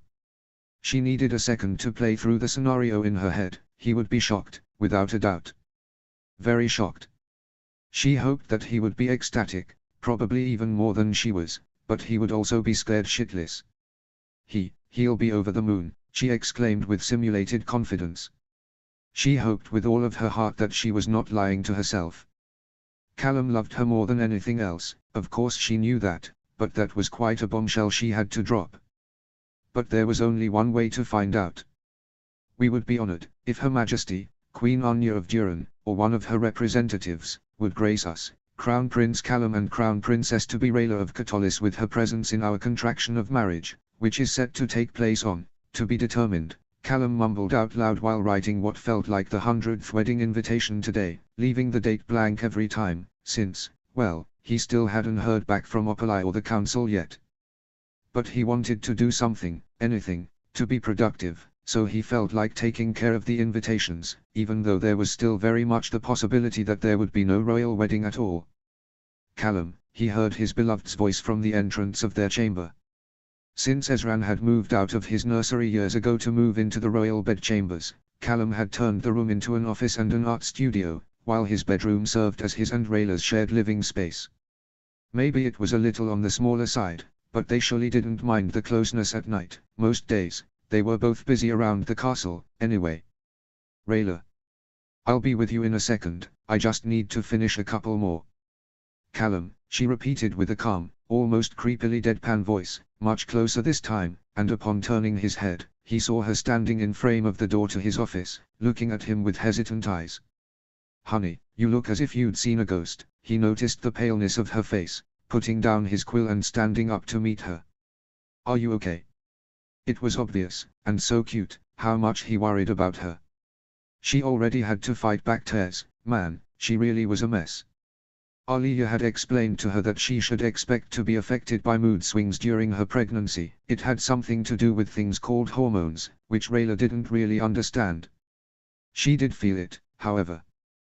Come sit with me, Callum." She took both his hands into hers and dragged him to their bed, with both of them taking place on its edge. "You're scaring me, Rayla," Callum whispered with the least shaky voice he could muster. "Please tell me what's going on." She avoided his gaze, taking a deep breath to try and win another second to come up with the right way to drop the bomb.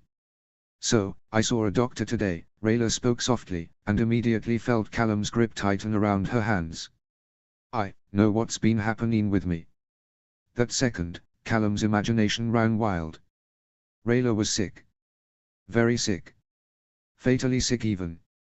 No, gods, please, no. Don't do this to them. They couldn't take away the love of his life. He wouldn't let them. He would do whatever was necessary to save her. Whatever happened, he would not let go of her. "Callum, sweetie, breathe, please." She tried to shake him out of his trance. He hadn't even noticed that he had drifted off into panic mode, mumbling his fears out loud. "Callum, relax." She tried to calm him down, even with a hint of amusement in her voice. "Honey, I'm not going anywhere," she whispered. "Technically, I'm not even sick." "What?" he asked irritatedly, finally finding his way back to reality. "But what is going on then?" "Callum," she breathed, holding his hands again, her eyes locking onto his. You're going to be a daddy." A comforting, but shy smile grew on her face to signal him that everything would be alright. For a moment, Callum's face seemed frozen in a state of surprise, eyes wide open, his brain working overtime to process the information she had just shared with him. Seconds felt like hours, and Rayla, even though she could understand his overextension, grew more and more impatient on how he would react. "Callum, are you okay?" she croaked, fighting back tears. She was not sure how she would handle it if Callum reacted negatively to this. "Okay," he laughed a little nervously, life returning to his body. In a split second, his eyes started to glow, and the nervous chuckle turned into a genuine laugh. Are you sure?" he stuttered excitedly, almost tripping over his own words, his hands squeezing hers even tighter, but not uncomfortably so. She nodded furiously, picking up on the positive signals he was sending, with tears of relief finally breaking free. "Yes, sweetie," she cried, "we're going to have a baby." He almost pushed both of them off the bed due to the considerable momentum with which he swung his arms around her, pulling her into a long, heartfelt hug, peppering her ear and her neck with affectionate kisses. "I love you so much," he whispered with a slightly shaky, but genuine voice, both of you." It felt surreal to say this, but it felt good. Really, really good. "You have no idea how glad I am to hear you say this," she sniffed, letting out a relieved chuckle. "I thought you'd be scared shitless." "Oh, you have no idea," he laughed. "You do not want to check my pants right now." She amusedly cringed at his, hopefully, hyperbolic remark. "I have absolutely no idea what to do now." "Me neither," she giggled. "I feel like holding you, kissing you and telling you how much I love you and that we will figure it out is doing us enough good for the moment," he suggested. "That sounds absolutely fantastic to me," she confessed, and they let go of each other just enough to face each other again. Meeting her eye, he repeated his words to her, which they sealed with another enamored, soft, wonderful kiss. His words felt even more right this time. It was true, he wasn't sure yet what to do and how to handle this situation in the future, but that could wait until tomorrow. This moment, right here, belonged only to them. It was, after all, their first moment together as a family. Notes. I hope you enjoyed the first chapter of this new installment. Things are getting serious now. I hope my portrayal of early pregnancy was somewhat accurate. I have to admit that female reproductive anatomy is a subject in which I definitely have some catching up to do. Maybe I should reread Daft Nerd's fics. They are very informative, and cute. Is there a better combination? Even though I did some research, it is very likely that I made some mistakes or inaccuracies, and I preemptively apologize for that, just in case. If you have suggestions for baby Rayllum's name, I'd love to hear them. I have a few of my own, and especially one I'm quite fond of, but if one of you comes up with the absolute perfect name that I'd immediately fall in love with, I might take that one instead. Who knows, maybe I'll get to use mine one other day. Winking smiley. Oh, of course I already know if it'll be a boy or a girl, but you didn't think I'd tell you already, right? The name should either be originated in or associated to Scotland, or the British Isles in general. If you have a beautiful Welsh or Irish name, I'd take that into consideration too, or in the show's elven roots, which seem quite free to interpretation, but often seem to have a fantasy-like ring to it, if you get what I mean. Thank you once again for reading my stories, and my typical rambling at the end lol. I love reading your feedback and it makes me so happy that my little stories here seem to make you happy too. Chapter 2. Notes. See the end of the chapter for notes. Chapter text.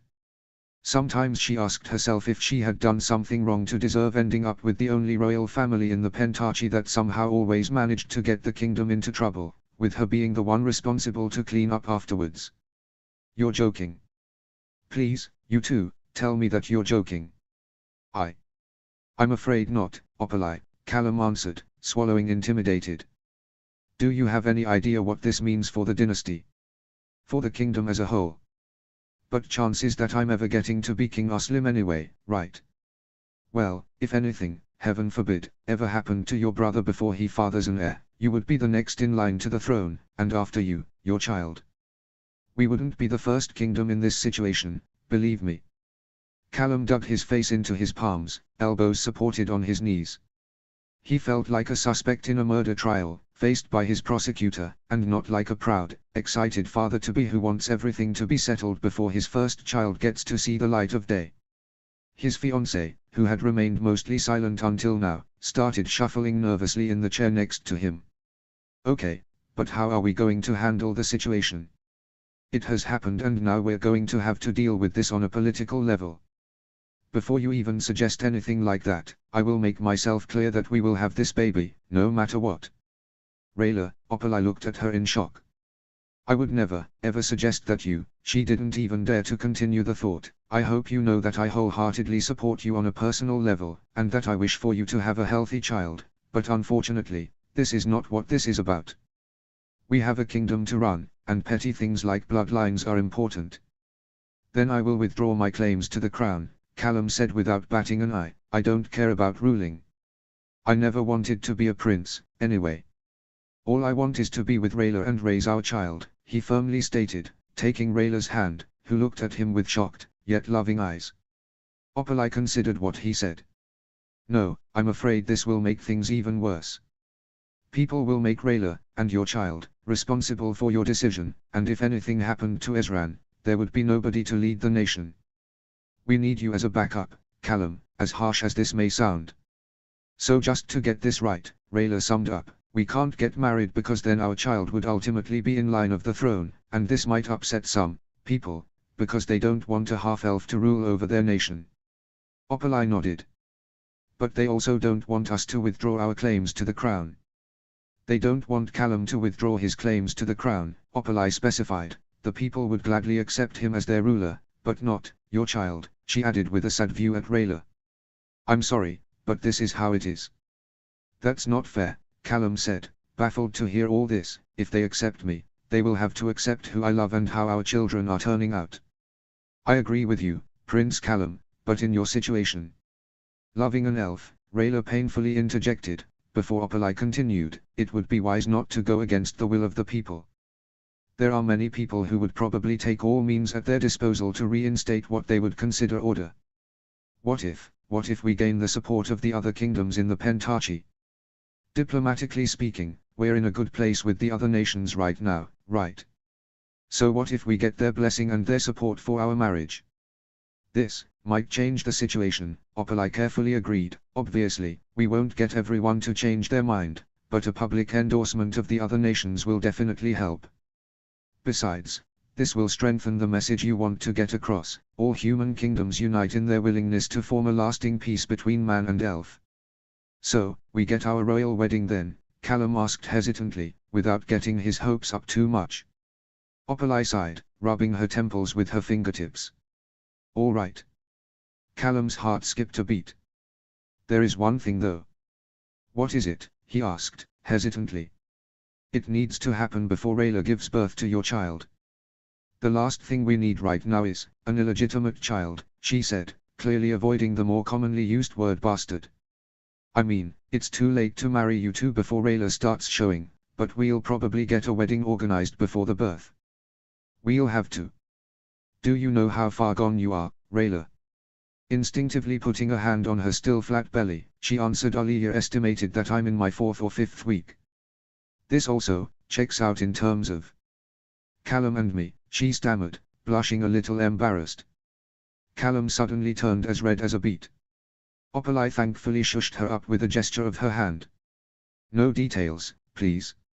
Fine, since I don't want to risk the birth happening before the wedding, we'll schedule it for next spring, when you'll have just started your 7th month. This will allow us to prepare everything accordingly and give us a little bit of wiggle room, too, just in case. The two looked at each other, both clearly thinking the same thing, the sooner, the better. Less than half a year away, they could work with that. However, there is still the problem with our supplies, and money. We need financial support from at least one of the other kingdoms. Consider it done, Callum spoke confidently. He had acquired some powerful friends in the other parts of the Pentarchy during the last couple of years. Someone would be willing to help, for sure. The two future parents rose from their seats to go up to their chamber and discuss everything in private. Thank you for everything, Opalai, Callum beamed at her. You have no idea how happy we are with this result. I will let you know when I get an answer from the other nations. She nodded at him. Only the best of luck to you too. And you, Rayla, I wish and pray for an uncomplicated and painless pregnancy for you. I speak from experience when I say that this time is not without its drawbacks, but it can be a wonderful and intimate time for all three of you. Try to enjoy it as much as you can, focus on the good parts. Thank you, Opalai, Rayla answered, not entirely sure what to think of her comments, but she would have to find it out soon, anyways. After bidding their goodbyes to Opalai, the pair made their way up to their chambers, but not without some excited kisses and hugs in the hallway in front of Opalai's office, who couldn't help but overhear what was going on. Young love, she thought and smiled, painfully reminded of her own first love. Weeks went by, and the kingdom slowly started to prepare for the wedding they were about to hold. Courtiers and envoys from the other kingdoms started to run through the hallways of the castle, carrying messages and instructions. Plans were made in accordance to the wishes of the bridal pair, and things started to look up. Soon they even got message from the other rulers that they would support their endeavor, some more enthusiastic than others. Queen Anya agreed to attend to the wedding personally, just as Crown Prince Hamid of Neolandia, which, surprisingly enough, had become one of Catullus' most important allies after the war, upon turning in Lord Viron as the man responsible for the king's and the original Crown Prince's death, while Delbar and Evnir merely sent representatives. Duran also agreed to help finance the festivities, in exchange for a secret condition that was discussed in private between the young king of Catullus and the Queen of Duran, but they came to an agreement. Callum and Rayla were relieved, to say the least, when they got the good news, which allowed them to focus most of their time and effort on the only thing more important to them than the wedding right now. That was not to say that everything went smoothly. It was a new and difficult situation for the both of them, after all. Sometimes, they got into squabbles about the tiniest, most ridiculous things, and Callum, while, well, being himself and trying everything in his power to make life easier for Rayla, sometimes tended to drive her a little crazy with his constant care for her and the baby's well-being. On an especially tiring Sunday afternoon, she felt unwell and just needed to be left alone for a while. She just couldn't handle him anymore, and, maybe a little too loudly, asked him to step out and take a walk, or literally anything else. With a tinge of guilt in his stomach, Callum made his way out to the court. Winters tended to be rather mild in Catullus, so he didn't need to worry about going back into his chamber to get a thick coat. His jacket and red scarf would keep him warm enough. Passing a large mirror in one of the hallways, he stopped to check his appearance for a second. In a way, he hadn't changed that much in the last couple of years. Sure, he had grown a lot and wore his hair a little shorter, and for the last couple of months, after it finally started to grow at the ripe old age of 20, he enjoyed experimenting with a beard, if you could call it that. it was more of a stubble covering the area around his mouth. Rayla really liked it. She said it gave him the look of a well-traveled gentleman, whatever that was supposed to mean, so he kept it. He liked it too, as he felt like it made him look older. What was new, however, were the dark rings under his eyes. Since the preparations to the wedding started and Rayla became more and more of a light sleeper, he did too, which severely cut into his sleep, as he wasn't really able to go back to sleep once he had woken up. He couldn't deny that, even though he really wanted all of this, it was also a very scary situation, and he felt a lot of pressure, but he had to remain strong. Taking a stroll through the empty court of the castle, he tried to enjoy the silence and the fresh air. Maybe Rayla was right. Maybe he got a little obsessive from time to time. He knew that he only wanted to be as much of a help to her as possible, and he hoped that she knew that too, but maybe he was smothering her. He sat down on a bench near the old oak, nakedly braving the winter, watching clouds pass by and listening to the soft howling of the wind. Maybe it wasn't the most colorful time of the year in Chronicles, but Callum had to admit that it was still eerily beautiful. "Hey, mind if I join you?" Torn out of his meditative state, Callum turned around to find none other than his half-brother watching him with a tiny little smile, arms crossed behind his back. "I wouldn't have expected to meet you here. Where's Bait?" The young king took place next to his brother. "What, I often come out here if I've had a busy day, just to get my mind off of things. It really helps me relax." "Oh, and Bait is probably snoozing in front of a fireplace, the lazy piece of toad that he is. What are you doing out here, all by yourself?" "Oh, just, trying to get a clear head, too, I guess," he said with an embarrassed little blush that didn't go unnoticed by his brother. Es hummed, unsure whether to keep asking or change the topic, but Callum just continued on his own, anyway. "It's just really hard, Ezran," he sighed, supporting his chin on his arm, which was, again resting on his knee. "There are so many people relying on me right now, and I just want to do things right, With Rayla, and the baby, and the wedding, maybe. I've bitten off more than I could chew here." He felt his brother's hand on his shoulder. "You know what helps me when I feel under pressure? I just close my eyes, take a deep breath and think of all the people who are gonna love and support me, no matter what. Like you, or Rayla, or Bait, or Dad," he added after a short pause. "Believe me when I tell you that he would be so incredibly proud of you, Callum." Callum's eyes met his brother's. I know that. And I know that you guys will stick with me, no matter what, but with Rayla, it's something else. I don't want to smother her, but I also want to show her that I'm here for her. And I want to experience as much of this time with her as possible. It's just so hard to find the right balance." EZ's eyes wandered around the courtyard. Even if it sounds paradoxical, maybe sometimes giving the ones you love a little room for themselves is just the right expression of love they might need in that moment. Suddenly, Callum's eyes lit up. You're a genius." More than a little surprised, his brother looked at him. "I am." "Yep," he nodded, before pulling him in for a brotherly hug. "Thank you for helping me, Es." Proudly, but still a little confused, he beamed at him. "Anytime, bro." Callum stood up, before making his way back to the tower again. "Say hi to Rayla from me," the king called from his spot on the bench, "and to my future niece or nephew."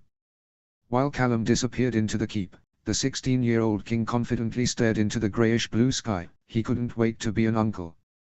Noticing that Rayla was asleep, Callum started to tiptoe into his chamber so as not to wake her up. She was resting on her side, her face turned away from the open fireplace next to the entrance, which filled their room with the soft, crackling sound of fire. He wanted to make his way to his office/art studio, but couldn't pass up the opportunity to watch gently snoring Rayla for a second. For a moment, he tried to fight against the urge, so as not to smother her, but he felt like he had earned a quick moment of affection, since he had left her alone for the afternoon, anyway. Carefully as not to move too much, he kneeled down next to the bed and watched her sleep, taking in her beauty, the long, white hair that was spread across the entire pillow, the dark blue tattoos under her beautiful eyes, which were obviously closed at the moment, and her body, clad in a light nightgown, that, by now definitely showed that she was pregnant, although she was still a few months away from being huge. He still couldn't believe how lucky he was to have her in his life, let alone to get married to and expect a child from her. He took one strain of hair that had messily fallen into her face and put it back behind her ear, where it belonged. Giving her one quick kiss into her hair, right between her horns, whispering a genuine "I love you," he silently got up again and disappeared into the room next door and got to work. When she got up in the wee hours of the morning, she, of course, had to pee. She noticed that Callum was not lying next to her. Instead, she saw a faint glow coming through the crack of the door to Callum's office and art studio, and if she listened closely, she heard muffled noises. After going out to the latrine to do what she got up to do, she had to check out what Callum was working on now. Using all her Moonshadow elf stealthiness, although, she realized with every step that her body was not as light as responsive as it was without a baby growing inside of her, she got back to the door and opened it as silently as possible. Upon entering the room, she saw Callum sitting at his drawing desk at the window, the stump of a candle on his desk being the only thing giving any light. He was busy at work drawing something, but considering the gloominess prevalent in the room, she couldn't see a thing. How did Callum do that? He seemed focused, almost inaudibly humming a gentle tune to himself while working. He was so adorable. Carefully, as not to startle him prematurely, she made her way up to him, before, in one moment, both her hands clasped down onto his shoulders, making him jump up in shock. "What you're working on? Rayla, for the love of... You want me to have a heart attack?" he gasped. "If you do that one more time you'll have to raise our little one on your own." "Don't be dramatic," she giggled, while her arms ran down towards his chest, making her whole body slump down a little on top of him. Resting her chin on his hair, after giving his forehead a short kiss, she repeated. "So, what are you working on, and so late at night, nonetheless?" "Oh, this." He held the piece of parchment up, next to the candle, so that she could see everything. "I'm planning to convert this room again, back to a nursery. The baby will need a place to sleep." After all, the draft showed, well, the exact room they were in right now, but instead of the desk, there was a dresser below the window, and on the far end of the room there was a sketch of a beautiful little cradle, with the walls and ceiling around it covered in countless little stars.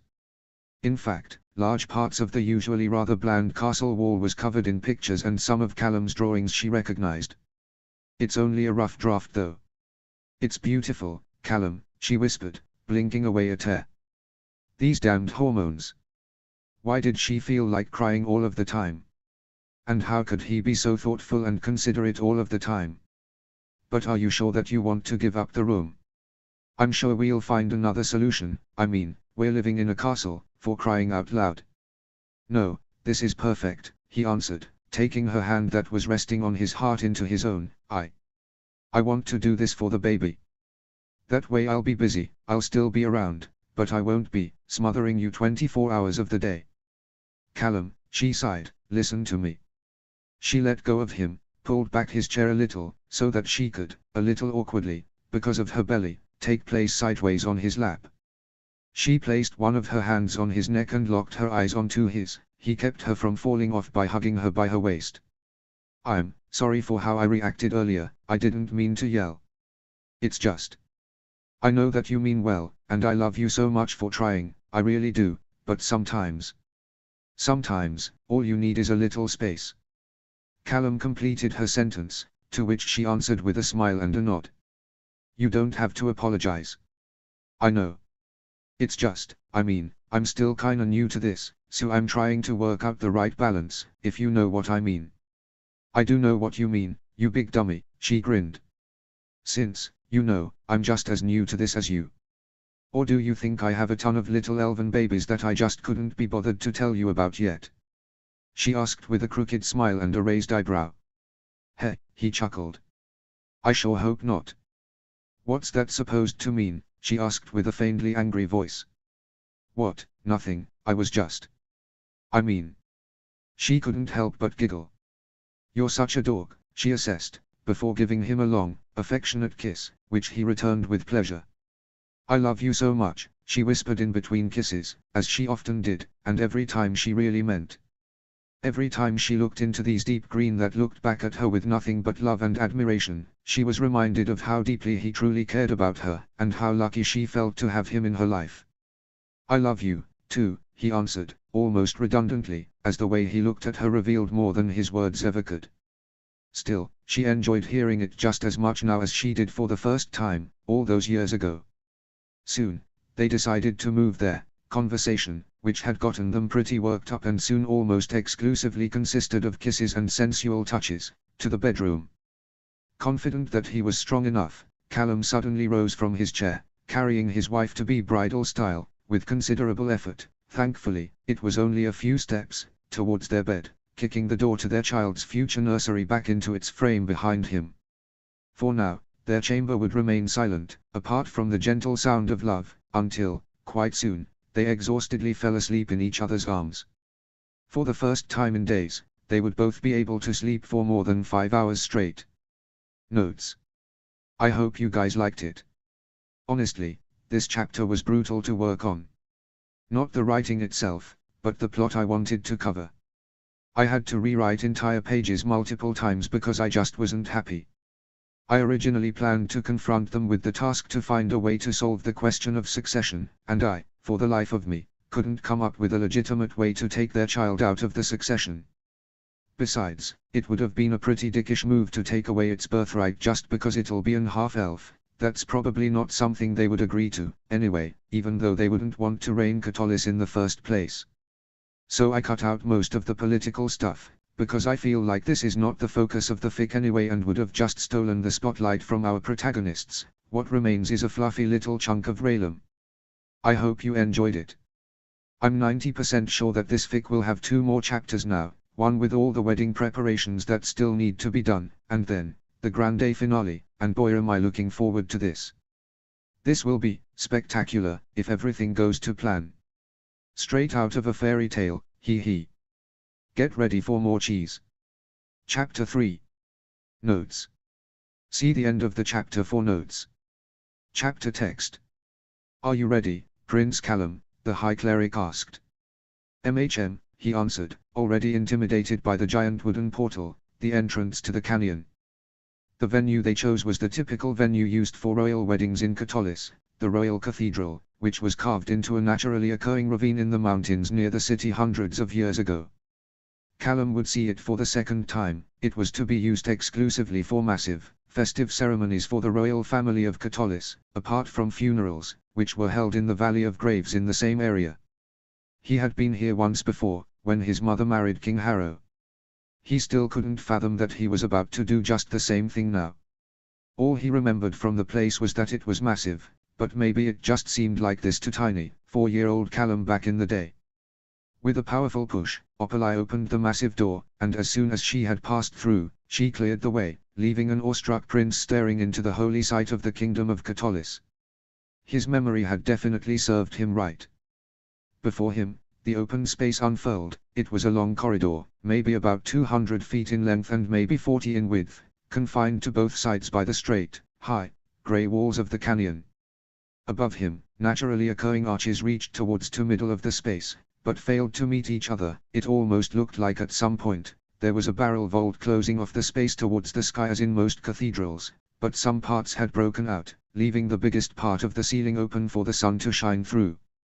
They were looking into the giant space from an elevated position. As the portal wasn't on the ground level of the canyon, one had to descend a massive set of steps first, before reaching the floor of the cathedral. Then everything one would have to do was to walk in a straight line, past lines after lines of pews that were just being installed by dozens of contractors, until they reached the altar on the far end of the canyon, where the ceremony would take place. "You are awfully quiet, my prince," Opalai noticed with an amused smile as they made their way down the stairs. Yeah. It's just that this place is a little bigger than I remembered. Well, we need a little space to fit 1,000 people, right? 1,000, Callum yelled, making some of the workers around them turn their heads in confusion. Clearing his throat, he tried to regain composure. Didn't we agree on a small delegation from every kingdom? Well, Opalai shrugged, what did you expect? Did you expect the Queen of Duran to come on her own? Noticing that his eyes nervously scanned the place, seemingly in an attempt to convince himself that it wasn't as large as it seemed, she intervened. Prince Callum, are you alright? MHM. Great, he smiled unconvincingly, tensely rubbing his hands against each other. Just great. Listen, it's completely normal to be scared before a wedding, especially if it's only 1 week away. Thanks for the reminder, he thought through gritted teeth. Oh, it's not the wedding itself I'm afraid of, he nervously tugged on his collar, it's the fact that I'm getting married in front of 1,000 people. Callum, she whispered, addressing him in an uncharacteristically informal way, without his title, putting both her hands onto his shoulders. It's going to be okay. Think about why you're doing this. Think about the moment when you'll be standing here, in your finest armor, looking like the handsome young prince that you are. Think about how you'll feel when the portal opens, the music sets in, the choir and the orchestra begin to play and perform the songs you've chosen, and you see your bride slowly walking where we walk right now to meet you at the altar. I promise you, the moment you look into her eyes, when you exchange your vows, and when you kiss each other, everything else will be forgotten. Forget about everything happening around you. The moment you both stand there, she will be your world and you will be hers, and nothing else will matter in that moment, she tried to convince him, a bittersweet smile on her face. Taking a quick breath, he nodded. Opalai seemed to speak from experience. Will you be okay? She asked with encouraging eyes. He nodded, again. Yeah. Good. Because if you suddenly had a change of heart, I think I would lose my mind, she added with an unstable grin. He just chuckled, just a little intimidated. They had demanded a lot of Opalai during these last few months, and she probably went through hell and back to make it happen. She was right, anyway. It would all be worth it in the end. So he hoped. They remained in the cathedral for a while, going through the entire process. All in all, it didn't seem too complicated, maybe he could do it after all. He had to. And he wanted to, he couldn't wait to see Rayla in her wedding dress. She had it brought over from Zadia months ago and had been working on its details ever since. Callum, however, was strictly forbidden to see it before the ceremony. It should remain a surprise, besides, it meant bad luck anyway.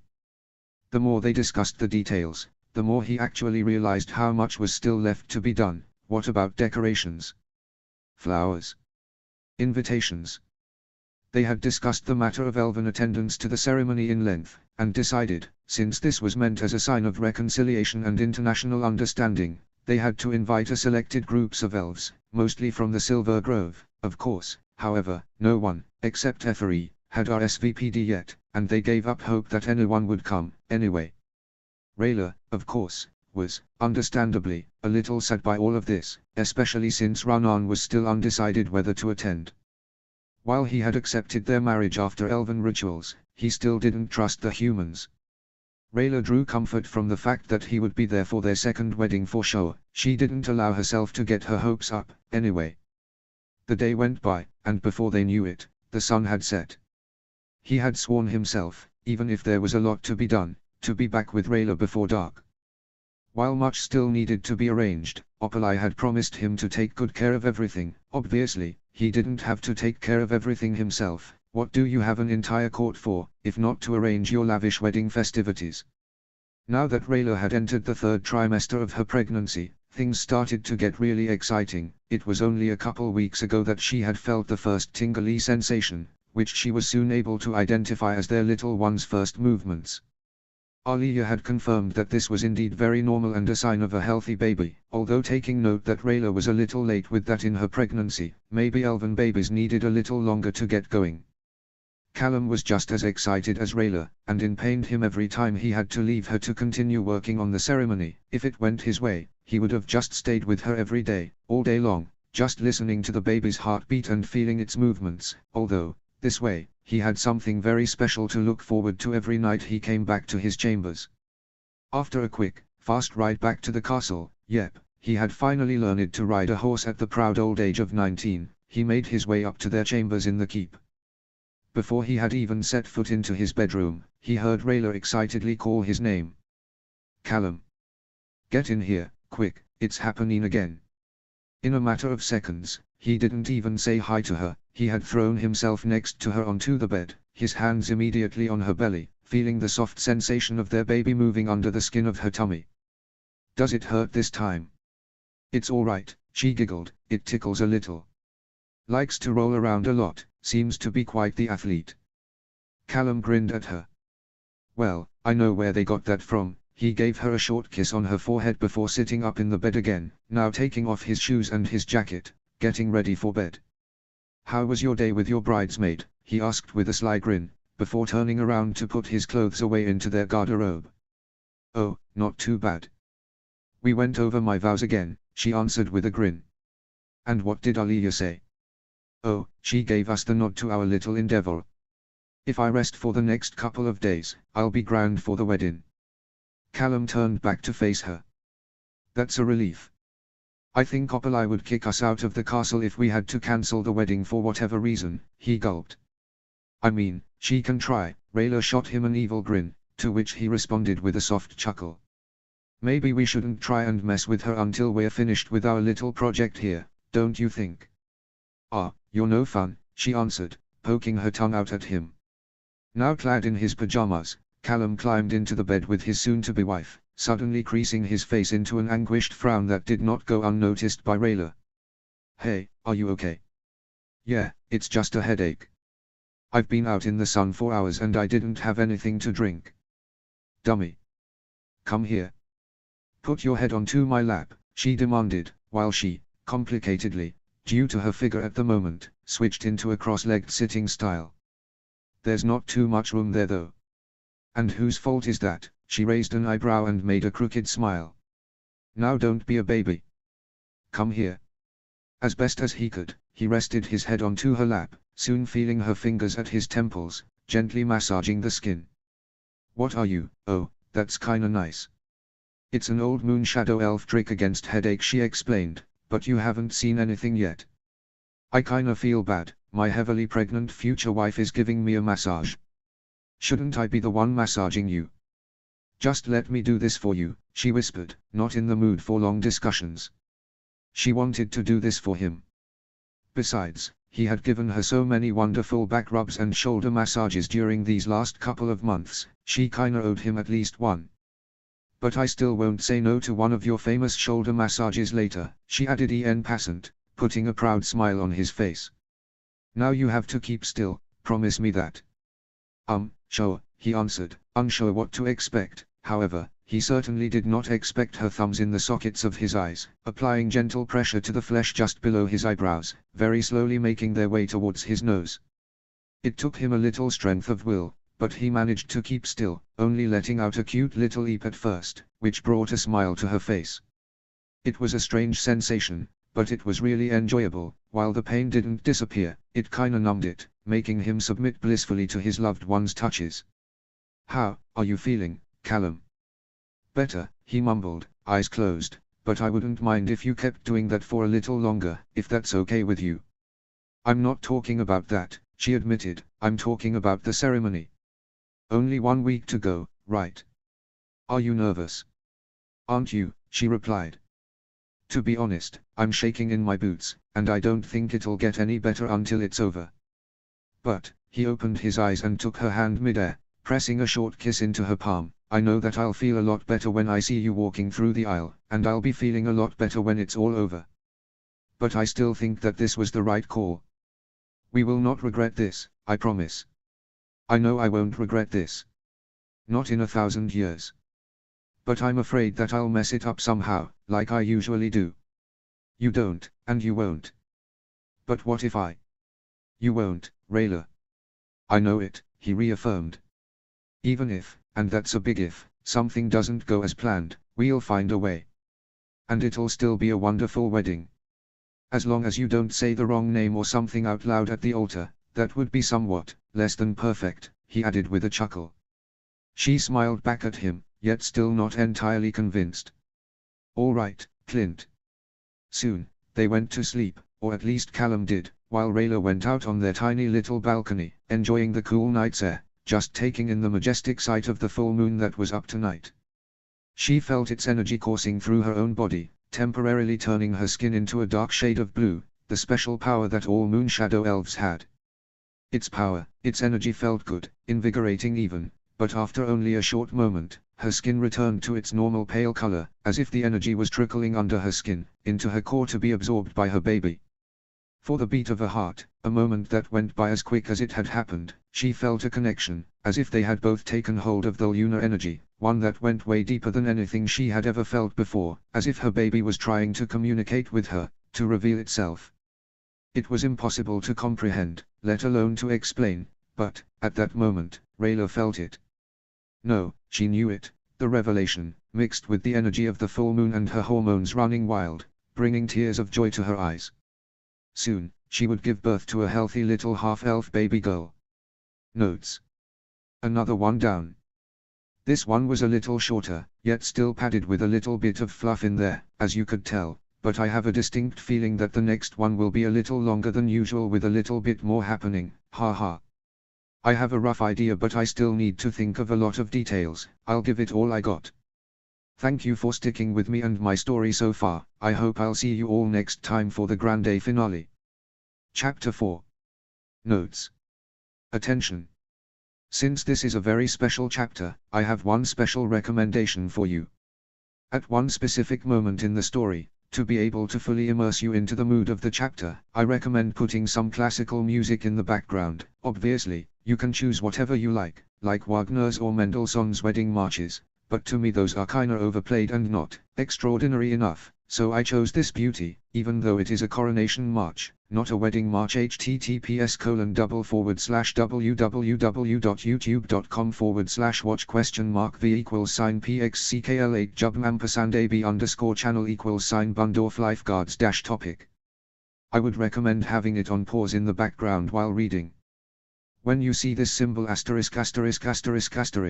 this is the right moment to start playing it. Better read the paragraph following it really slowly. In an ideal world, you'll have reached the next paragraph after precisely 53 seconds. But don't worry too much about it.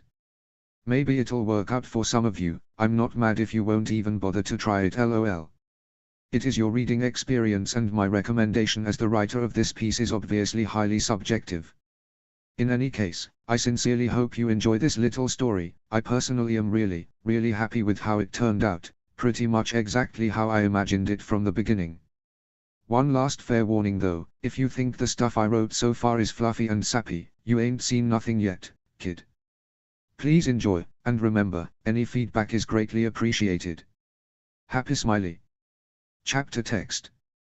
Make it a little tighter, Callum grumbled. I can still feel it jiggle around. Okay, he answered, before disappearing behind his back again to cinch the strap that held his pauldron up. Better. Yeah, Callum shifted his stance in front of the mirror a couple times, to get a good glimpse of himself from every angle, before turning back to his brother. How do I look? Ez grinned at him. Not much changed since you asked me the last time 5 minutes ago, still very fancy and handsome. Indeed, Callum looked like, well, a prince from a fairy tale. He had shaved off what some generous souls might call a beard, and he went to a barber to get his hair shortened just a little bit. While he had gone through some effort to comb it and give himself a clean, orderly look, he couldn't help but ruffle up his bangs a little bit. That felt more like him, anyway.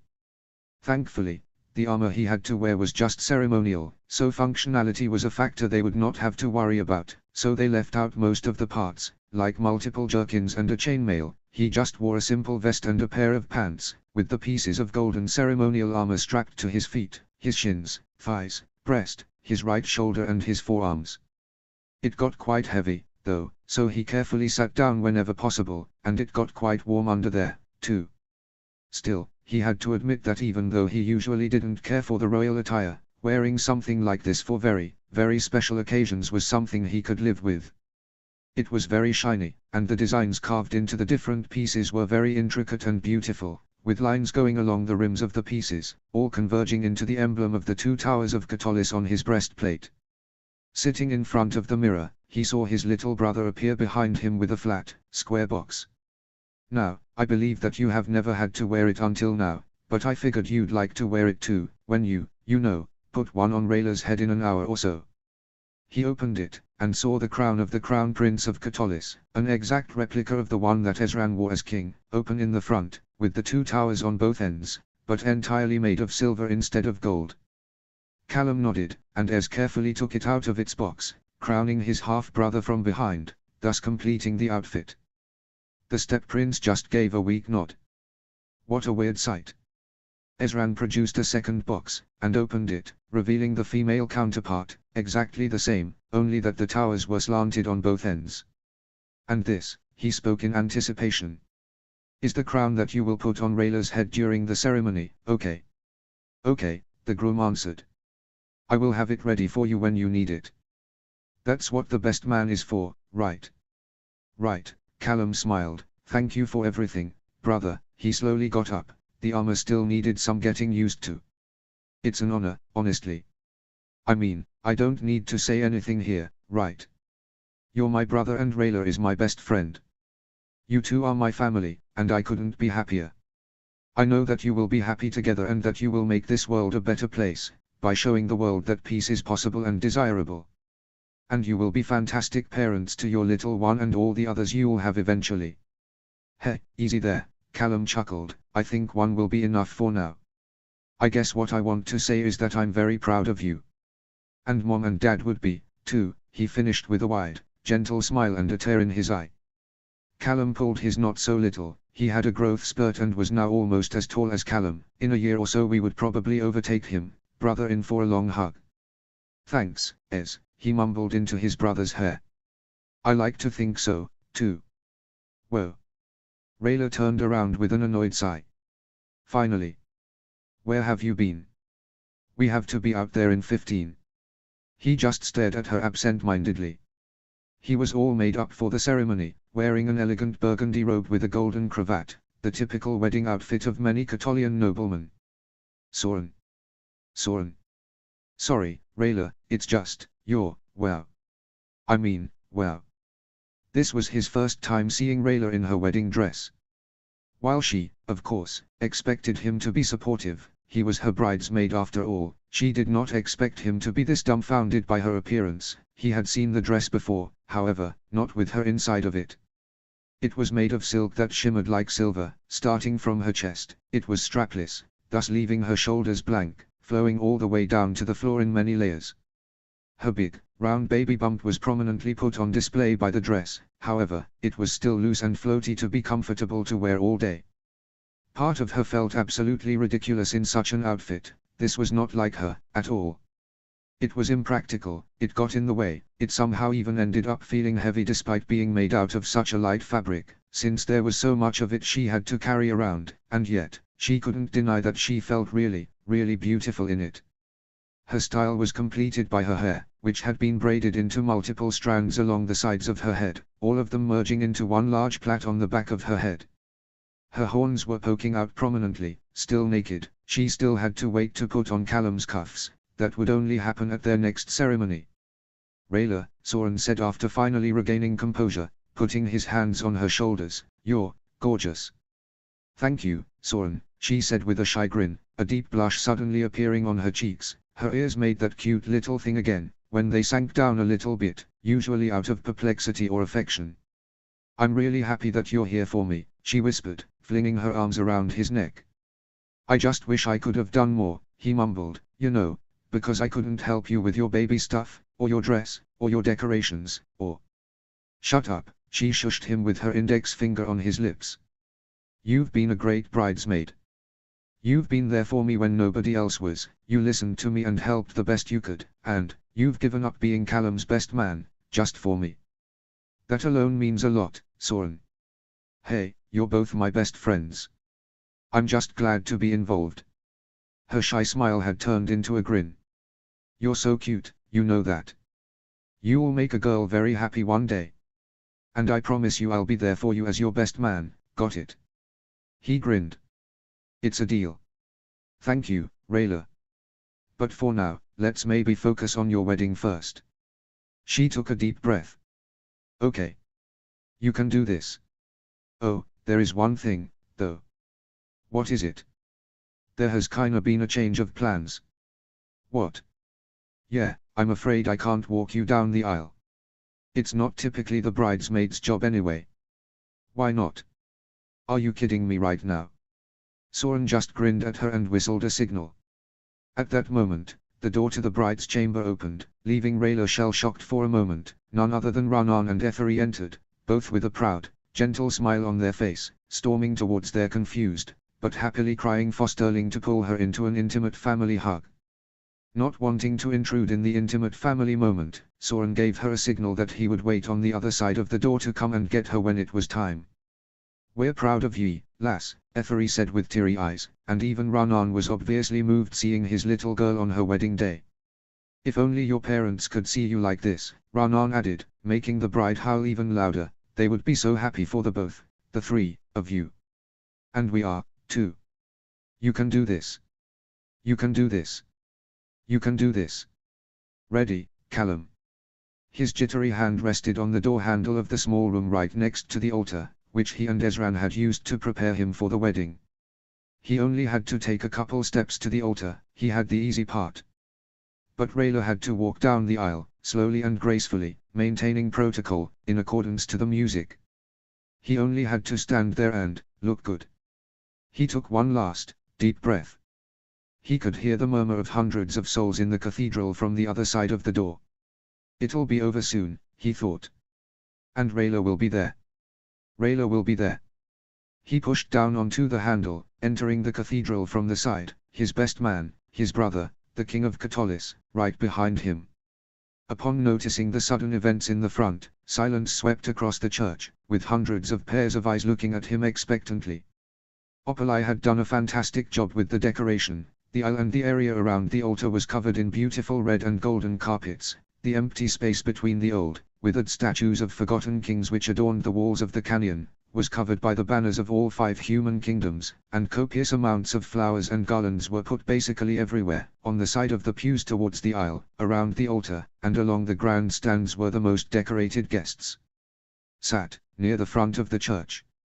Closest to the altar, in the stands on the left, sat the delegation of Neolandia, all clad in black and golden robes, with the young crown prince smiling at Callum from the middle of it all, while on the right, Queen Anya of Duran, who had grown to become a beautiful young woman, gave him a sassy smile while whispering something to one of her courtiers.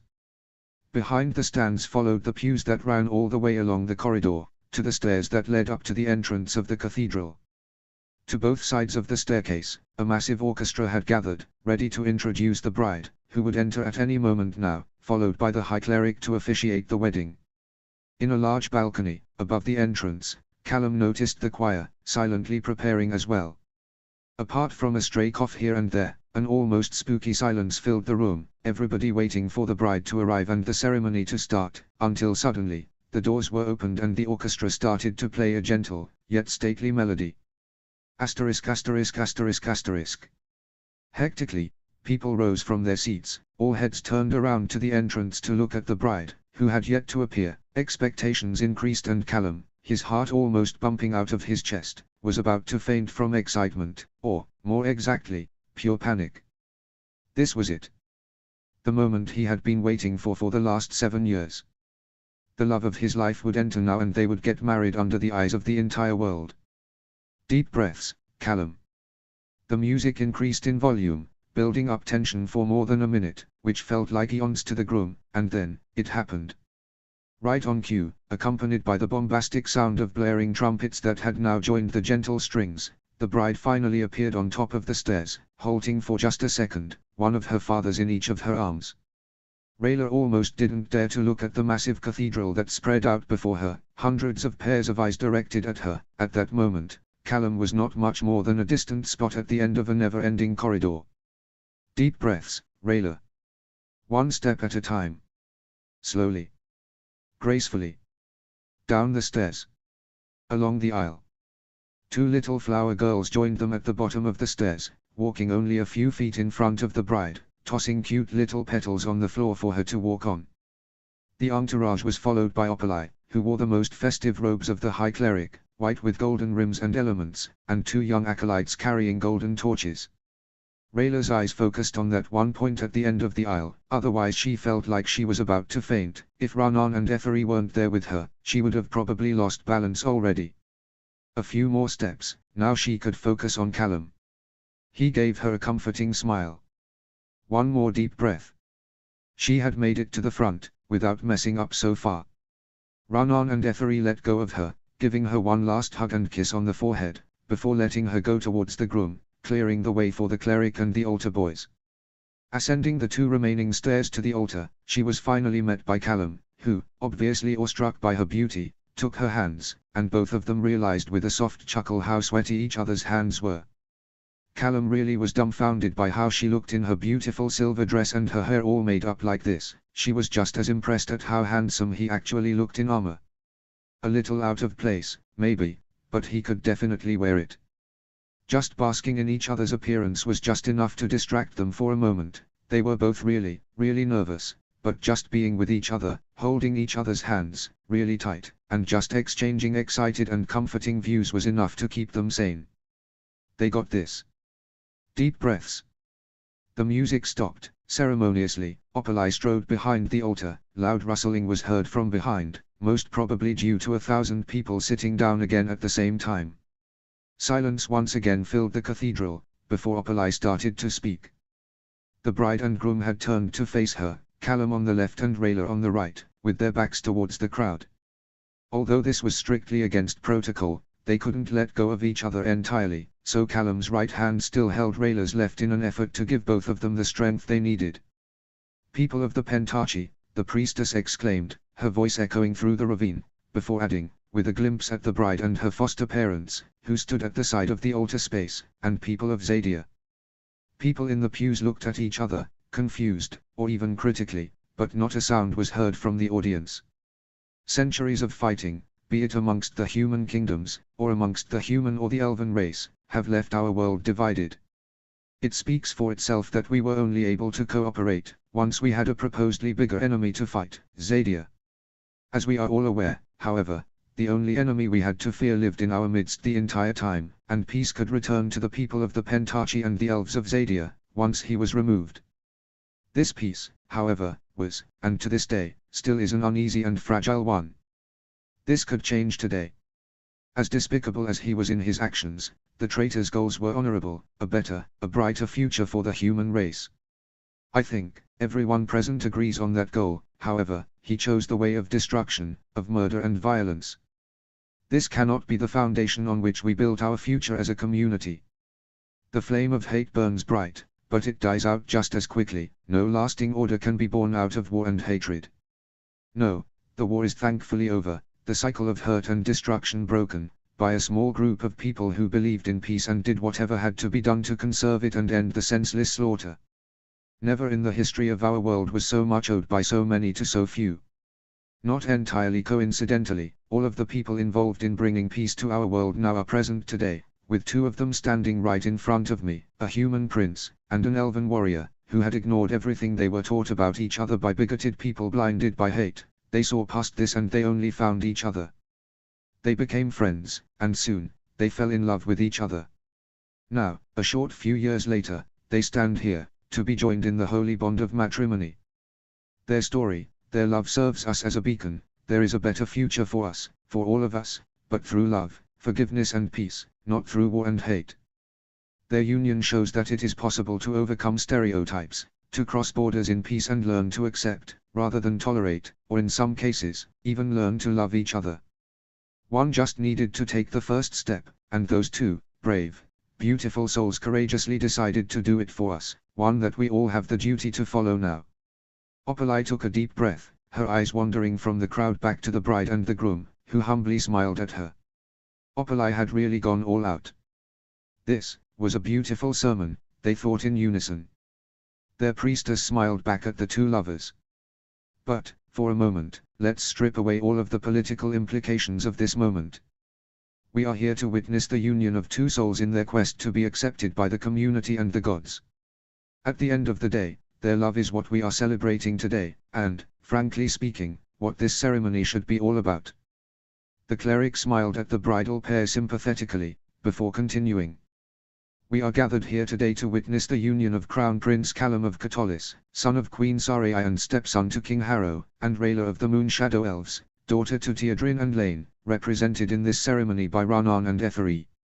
Every union between 2 lovers is something special in its own right. However, I feel especially honored to be chosen to officiate this particular wedding, the first wedding ever recorded between a royal human and an elf, and certainly the first wedding between any elf and any human for decades. It is wonderful to see that love can blossom, and bear fruit, she parenthesized with a quick glimpse towards the bride's belly, anywhere, even in the middle of a war and an unstable peace following it. Now, it is my understanding that each of you has prepared a few words for each other. I would ask you to present them now, before we proceed with the official part of the ceremony. Prince Callum, would you like to begin? Callum nervously nodded at her, before he and Rayla turned to each other again, thus standing sideways to the crowd on the one and the priestess on the other side. Deep breaths, Callum. Rayla took his other hand into hers again, affirmatively running her thumb across the back of his hand. Speak to me, she mouthed, imagine it's only me. In a way, this was true, the words were meant for no other but her, anyway. He closed his eyes, and when he opened them again, there was no one but her around. Everything around them was a blur, all he focused on was his beautiful bride in front of him, supportively holding his hands. Rayla, he croaked, continuing after he cleared his throat, I would be lying if I said that I knew that we would eventually fall in love, let alone marry one day, the first time I saw you. Our first encounter definitely was a little unusual for most couples. He gave her a smirk, to which she reacted with a crooked smile and a slight blush. But from the first moment I knew that you had a big heart and a wonderful soul. When we found ZYMZ, we both knew what had to be done, and without knowing who Ez and I really were, you decided to trust us, despite everything that was taught to you about us humans, and maybe rightfully so, in most cases at that point in time. But you gave us a chance. And, for me, personally, you gave me direction in life, and I don't think I've ever thanked you for this. When you called me a midge, I knew that it was my destiny to learn magic. It was your trust, your confidence, your friendship, and, a little later, your love that helped me overcome my boundaries, not only as me, as a person, but me as a human. Rayla looked at him adoringly, eyes glistening and lip quivering. Callum, who had gotten just as emotional while presenting his vows, snickered for a second before wiping away a tear in his eye. Clearing his throat again, he tried to continue speaking normally, but he could not get rid of every tiny bit of emotion in his voice. Sorry, he chuckled, I know how you feel about big feelings time, but I have to get it all out now. A teary, gaspy chuckle from her side followed, too. He was such a dork. A sweet, wonderful, dork. Her dork. I mean, I even learned to fly, because of the way I felt about you back then, and the way that I feel about you right now, maybe even more strongly than ever before. I love you, Rayla. More than anything in the entire world. I will promise to be there for you, and our little one. Our daughter, she whispered, tears of emotion running down her cheeks. Our daughter. Our daughter, he exclaimed. He had absolutely no idea how Rayla could know that for sure, but her eyes told him that she knew it, and this was not the moment to doubt her. He had to swallow once or twice so as not to break out into tears right now, too.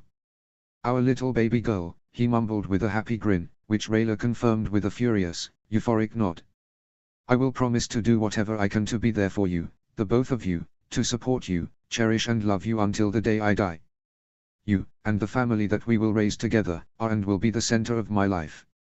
I can't really express how much I love you, but believe me when I say I do. I really, really, really do. A heartbeat later, everything was back to normal again. He slowly started to perceive his surroundings again, an emotionally looking Opalai next to him, a teary-eyed Soren who proudly beamed at him, and Ranan and Etheri, both of them wiping away a tear or two of their own standing by the side of the cathedral. They both granted him the best gift a groom could receive from his fathers-in-law, an appreciative smile, even from Ranan.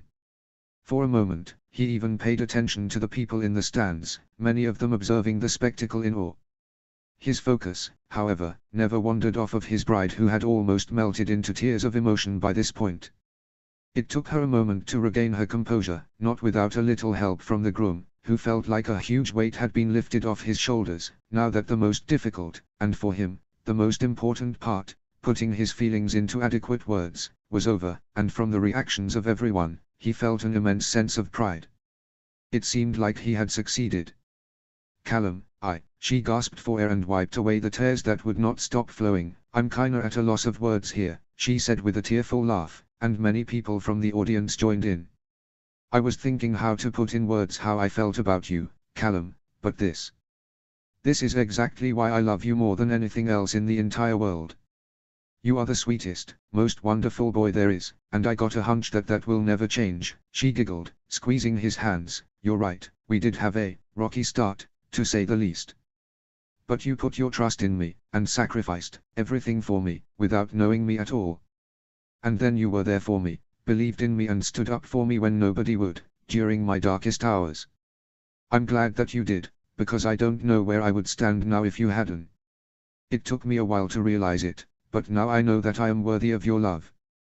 I love myself again, and I sure as hell love you, too, my dumb, sweet, adorable, wonderful human," she cried, finally breaking him, too. "You are the love of my life and I know that you will be a fantastic husband and a wonderful father. I promise to be there for you, to stand with you and support you, as you will for me, and to protect you, because we both know that I'm the better fit for that part," she added with a giggle, making him chuckle out loud, almost choking on his tears. She was definitely right with that. Both their hearts pumped out of their respective chest, excitement and relief alike flushing through their veins. They had done it. The hard part was over. "Now," Opalai exclaimed again, a few seconds after the bride had turned silent as not to interrupt her if she decided to continue speaking, "I ask the groom's best man and the," she sighed, "bridesmaid to come forth with the respective token of love of the groom and the bride." Carrying the flat box containing the crown princess diadem, and Soren, carrying the ring box, stepped next to the groom and the bride, proudly presenting its contents. "Prince Callum, now take the diadem of the crown princess and put it on the bride's head, thus binding her not only to you as your wife, but also to the kingdom of Catolis as its esteemed crown princess." Callum turned towards his brother, who beamed at him like he never had before, his entire being radiating with pride and joy.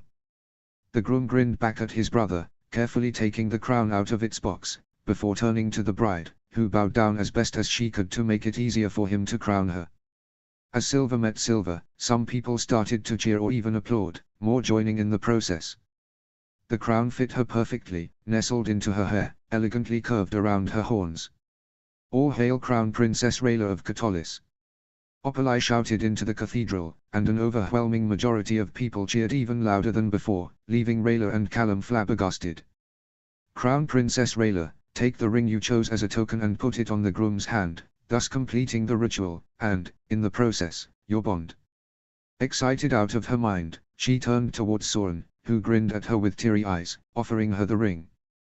With jittery fingers, she swept it from the velvety pillow, and, almost not daring to break eye contact with Callum, put it onto his ring finger. Nothing had changed from one moment to the next, and yet, everything had. "Prince Callum, Crown Princess Rayllum," Opalai exclaimed with obvious joy and excitement in her eyes, "with the utmost pleasure, I declare you lawfully married husband and wife. You may seal your new bond as married people with a kiss." As if a jolt of energy had hit her, Rayllum almost jumped at her newlywed husband, into his arms, releasing the ungodly amount of passion that had accumulated over the sheer endless ceremony into a long, deep, desperate kiss, accompanied by 1,000 rejoicing people, crying family all around them and tolling wedding bells. The choir started to sing a glorious song in honor of the bridal pair, while the groom swept the bride off her feet, twirling her around 1 or 2 times, before setting her down again. However, he would not let go of her, his embrace even tightening around her back and her waist. She was his now and he was hers, forever. Epilogue. Hours had passed since the ceremony. They had had a wonderful reception at the castle, with lavish festivities, and, much to the king's delight, mountains of jelly tarts. The food was excellent and the general mood fantastic. The party ran until deep into the night, with dances and music in the castle's courtyard. Colorful lanterns and strings of lights that span across the yard, tinting the attendants in a warm glow in the otherwise cold and dark night. Yet, as with every party, no matter how great, at some point, people had started to leave. This moment was reached an hour ago, when the majority of guests invited to the reception had left, leaving only the bridal pair, their friends and family, and some hard-shelled party animals behind. However, now even their families started to slowly make their way back home, as was the case with Ranan and Etheri, who were just saying goodbye to their little girl on the other side of the courtyard. They had bid farewell to Callum a little earlier already, and while it was still a little weird, he definitely appreciated how supportive Ranan had become of him and the marriage to his foster child. He had even pulled him into a heartfelt embrace while saying his goodbyes. Now he watched his wife. It still felt surreal to say it, even if it was only in his head, hugging her mentors near the gates of the castle, while he sat at one of the tables. He enjoyed the silence, as much as he appreciated the overwhelming support of pretty much everyone present. It was just too much. He was looking forward to going to sleep soon, with his wife in his arms. They had a very, very long day, after all. His gaze wandered around the courtyard to see his little brother dancing with Queen Anya. He wasn't bad at all, to a fast and upbeat song. As he had admitted a little earlier, under the influence of 1 or 2 glasses of wine, this was the condition for Duran's support and the Queen's presence at their wedding, a dance and a dinner with the king. Maybe it was his endorphins or his obsession with love for the entire day, but, considering his brother's frequent blushes whenever the pretty queen said something to him, and the subtle twinkle in his eyes he knew all too well from himself when he thought about Rayllum, he felt like the queen's interest was not entirely unreciprocated. A sly grin made his way up his lips. Maybe this wasn't the only royal wedding the kingdom would have to stage in the next couple of years. Haystown Prince, the half-drunk bridesmaid, made his way to the groom. "You know, because you're the step-prince and also." "I got it, Soren, thank you," the tired prince answered amusedly, offering his friend a place next to him, but he refused. "Nah, I think I'll have to hit the hay now." "Good idea," Callum agreed. "Rayllum and I will probably leave soon, too." "MHHMM, Soren answered in an overly seductive tone, winking at him in a very much unsubtle way. "Have fun you too. It is your wedding night, after all." Callum groaned annoyedly. He was too tired to think about doing anything other than going straight to bed with his wife to do nothing but sleep for the next couple of hours. "No need to be ashamed, my prince," a new voice suddenly spoke from behind Soren, who stepped out of the way to reveal a tiny blonde girl with big, round glasses, Alia. "He is right, it is your wedding night. Everybody thinks you're doing it anyway. Besides, sex is a very healthy thing, especially during the late months of pregnancy," she said in a very matter-of-factly tone while chewing on a jelly tart, leaving Callum to redden like a tomato and Soren almost crying of laughter at the prince's embarrassment. He really couldn't get a break, even on his wedding night. Then he had an idea. "Soren, I don't think you have met Alia yet. She's our midwife." "Alia, that's Soren, he was Rayla's bridesmaid." How did they always end up in situations like these? "Oh, you're Soren. I've heard a lot about you from Rayllum." "Only good things, I hope." Mostly, yes," she giggled. "Say, do you want to dance? I don't think the musicians will stay for much longer, so this might be our last chance." Sure," he stammered, a little surprised. A second later he had found himself halfway to the dance floor, this tiny girl pulling him by his hand with a feat of strength he would not have expected from a girl of her size. "Can you tell me one thing, though, what is a midwife?" was the last thing Callum heard from him before they were out of earshot. Amusedly, he observed his friend's clumsy attempt to dance, but he and Alia soon found a rhythm that worked for both of them.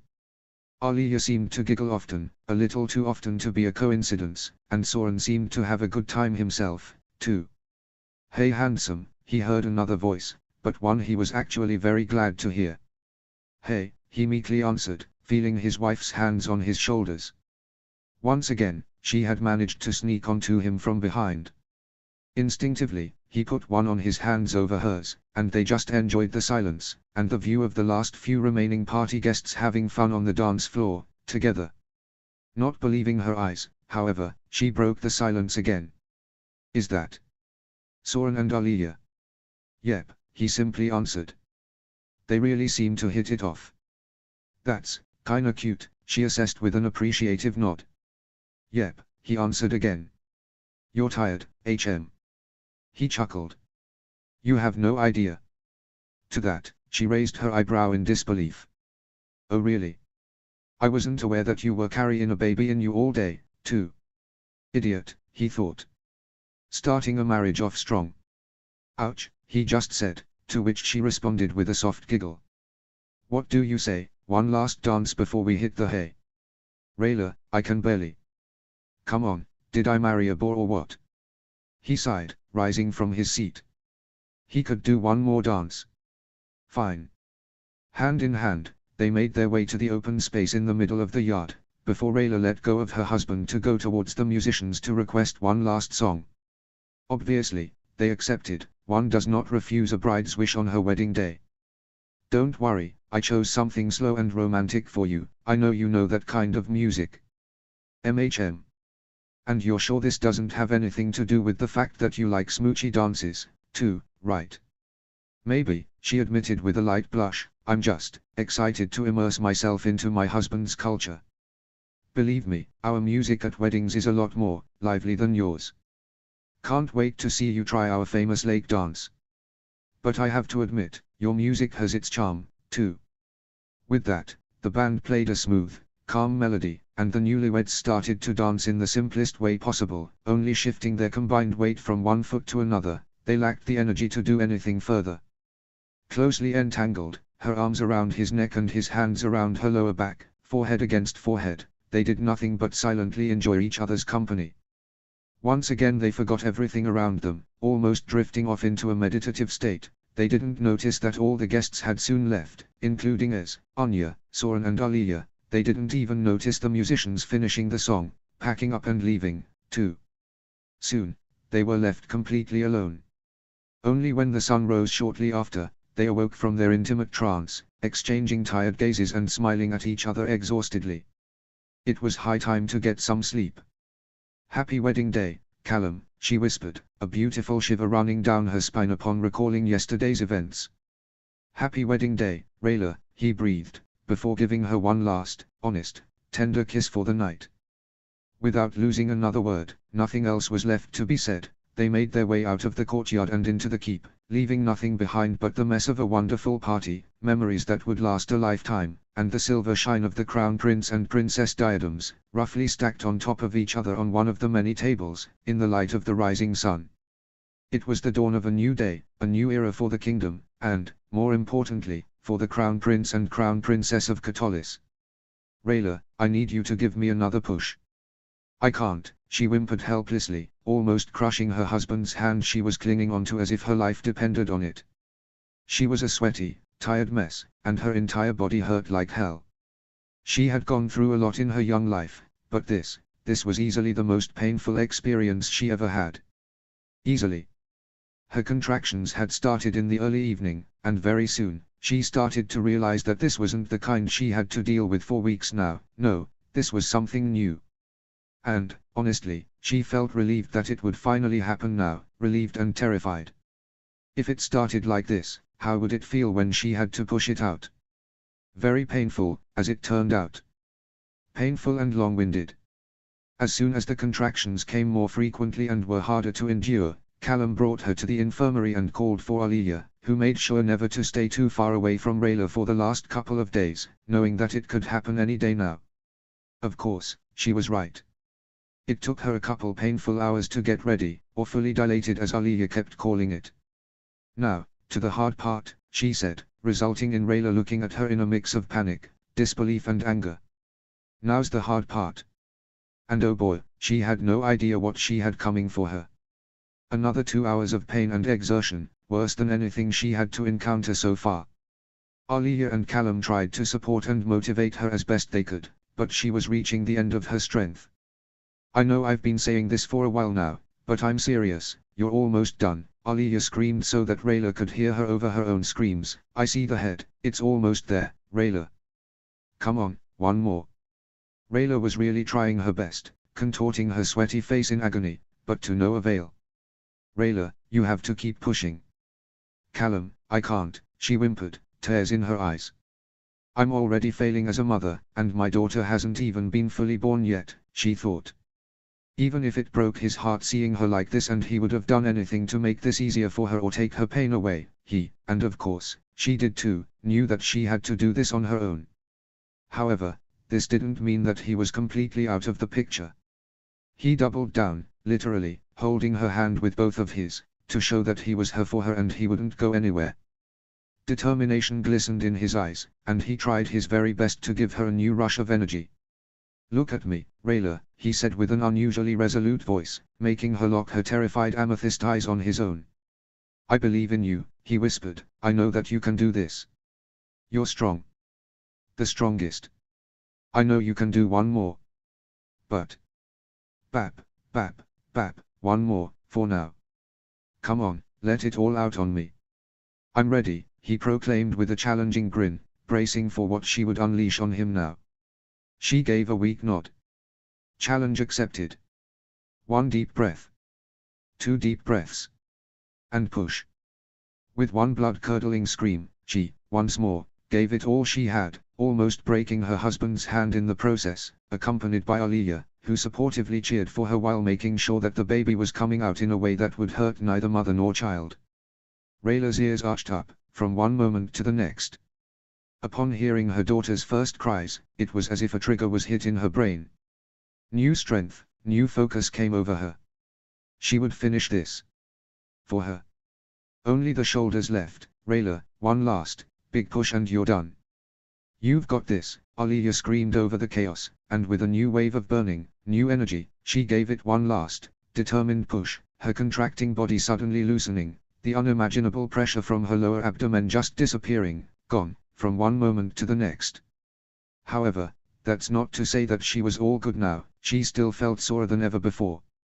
But still, a huge improvement to a few seconds before. You did it, Rayla, Aliyah yelled excitedly, the baby's screams still resounding through the room.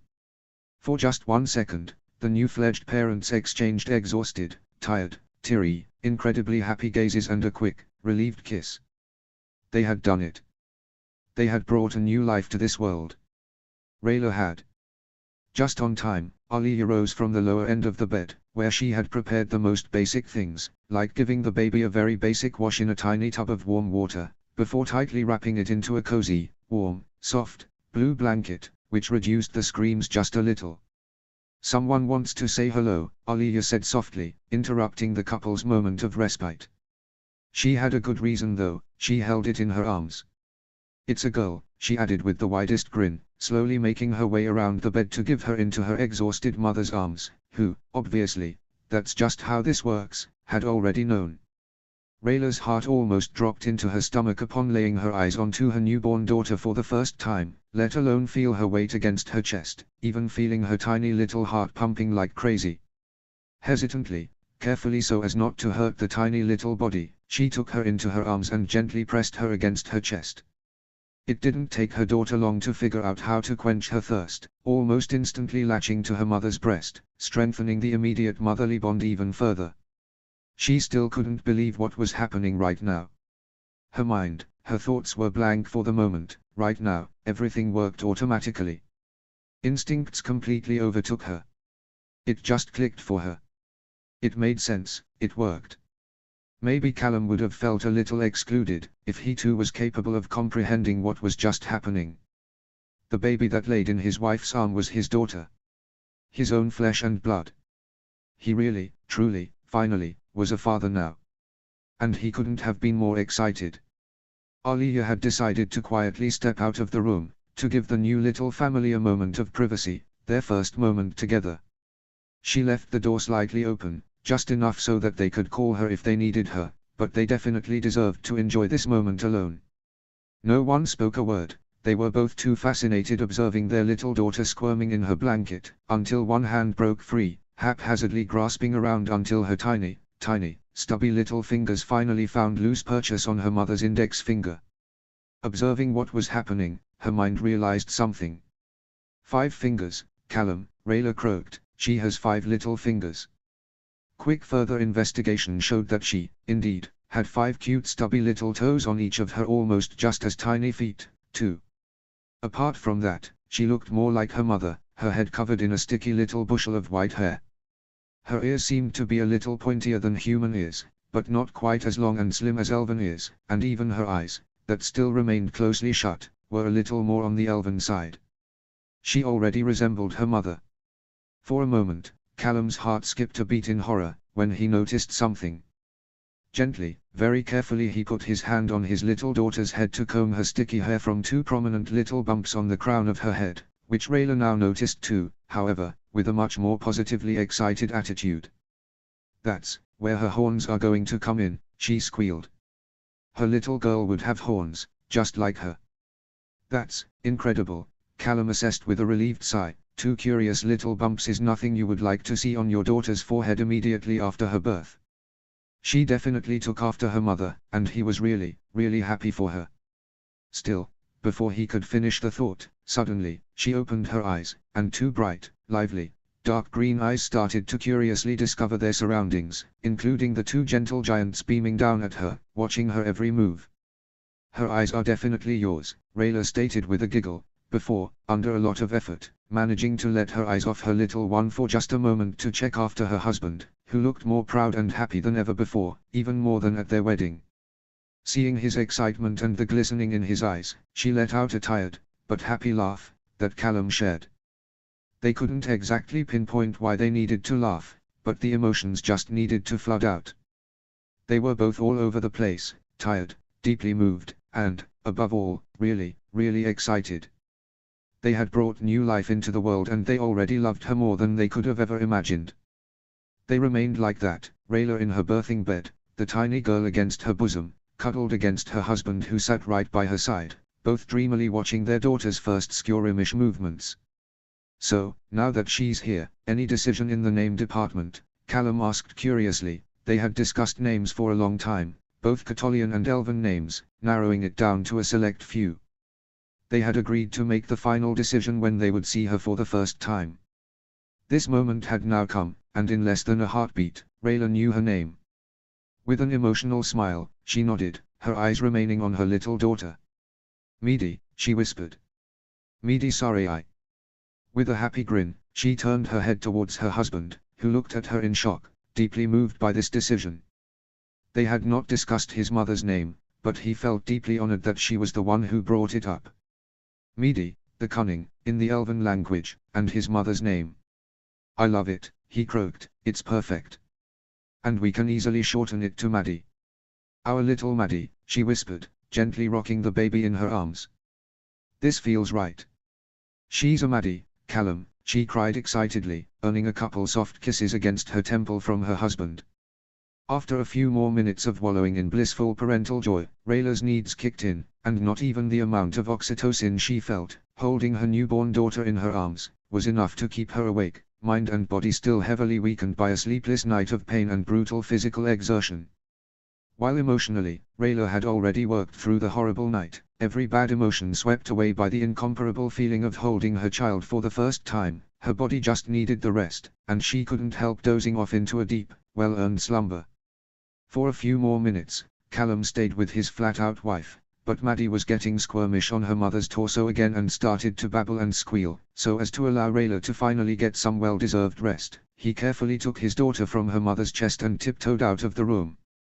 Silently closing the door behind him, it just dawned on him that he was now holding Maddie for the first time. His daughter in his arm, he made his way to one of the tall, wall-high windows of the infirmary. The sun had just risen, tinting the sky and thus the room into a wonderfully orange hue. They were just above the courtyard of Catolis Castle, with the outer walls, and, beyond that, the city taking up most of the space to the horizon. After taking in the magnificent scenery, his gaze darted down to his daughter again, whose equally dark green eyes curiously stared back into his. He could tell that there was already so much going on behind those eyes, even though she was only born less than an hour ago. He smiled at her, the proud dad that he was. "I love you with all of myself," he whispered, remembering what his mother had once told him. He had loved her too, of course, but now he understood the true meaning of her words. The unexplainable, incomparable, uncompromising kind of love that only a parent can feel towards their child. "And I always will." After a moment of looking at her father with a questioning glance, her face muscles suddenly started to contort and she started to cry out of her tiny lungs, leaving Callum dumbfounded. "That's not how you are supposed to react to that," he thought, offended almost, helplessly trying everything in his might to calm her down again. Luckily, Alia soon popped her head out of her office, grinning at father and his newborn. "Hey, you two," she said with a gentle smile, making her way to Callum who only looked at her imploringly. "Already discovering the world? What's wrong?" "She just started crying," Callum tried to explain. "I don't know what I did wrong." "Callum, you didn't do anything wrong," she explained reassuringly. "You should get used to the sound of your baby crying." Believe me, you'll hear a lot of that for the next couple of months. He gulped hard. Maybe being a parent would be harder than he had imagined. But don't worry. You'll get used to it. And you'll pick up on her needs sooner than you think. You'll learn which cries mean that she's tired, or hungry, or just pooped, or... Anyway. Would it be okay if I take her? I can calm her down, and I'd like to do some measurements and give her a more thorough bath. Newborns usually react positively to the warm water, because it reminds them of the womb. Callum carefully gave his daughter into Aliya's arms. She would be in good hands with her. Hey now, Aliya said with a baby voice, who's a cranky little baby. She skillfully started to rock the little girl back and forth, slow and in a steady pace, making her feel a little more relaxed and secure. Already, she seemed to lighten up a little. Wow. You really know what you're doing. Oh, by the way, her name is Maddie. Meady, actually. Callum added with a proud smile. Maddie. That's so cute. Look at you, already having picked out a name. You'll figure the rest out in no time, too, I promise. Okay, Callum said, putting on a brave face. He started to realize that taking care of a baby would be a long and exhausting process. Things would probably go awry at first, before he'll be able to figure it out. No way around it, he just had to try until he got it right. Now, Maddie and I will be gone for an hour or so, okay? Maybe you should join Rayllum and try to get some rest too, you haven't slept all night either. I'm fine, Callum answered, the thought of catching some ZS however making him yawn involuntarily. Callum, you need to take care of yourself, too, or you will make things harder for yourself, and for Maddie in the long run. Believe me, use every chance you get to get some sleep. If you or Rayllum need me, or Maddie, we'll be right here, okay? Okay, Callum yawned again, thank you, Aliya. Please, she answered with a grin, it's my pleasure. And my job, after all. His daughter in her arms, she disappeared into her office, and it already felt weird letting go of her. He was her father, after all, wasn't he supposed to look out for her and be with her at all times? On the other hand, there were few people he trusted more than Aliya, and maybe it was the right thing to look after himself, too. Come to think of it, the idea of cuddling next to Rayllum for a little nap was very enticing. He was a lot more tired than he had realized all morning, for obvious reasons. Sneaking back into the room where his sleeping wife laid, he crawled under the sheets and squeezed against her. He had to admit that her skin was still a little sticky from all the sweat and she had certainly smelled better, but he was too tired, and too excited by the events of the last hours, to care. His arm around her midsection, which had taken on its pre-pregnancy flat form again, he immediately fell asleep, too. Aliya was right, they would probably need all the strength they had. Callum. Callum, sweetie, wake up. MHH, what? He opened his eyes to see his wife looking down on him, sitting beside him on the bed, running her fingers through his hair and looking at him with a loving smile on her face. She was wearing a simple bathrobe, she smelled really good again and her hair looked like it was freshly washed. While her eyes still had dark rings, the rest of her entire body emitted a sense of energy and vigor that he hadn't seen in her for months, ever since she had reached the middle stages of pregnancy. Where's Maddie? He mumbled, rubbing his eye with the heel of his hand. Is she still with Aliya? Wait, how late is it? He realized that the light coming from outside the window was dim, as if the sun was either hidden by a thick layer of clouds, or had already set again. It's almost sunset, seems like we've slept through most of the day, she said with an embarrassed blush. Come, let's get back to our baby. Aliya's taking good care of her, I just checked when I went out to freshen up a bit. She pulled her sleepy husband into an upright position. After stretching for a moment, he joined his wife who was waiting for him by the door. Rayllum is acting a little weird, he thought, but that was probably normal considering everything that was going on today.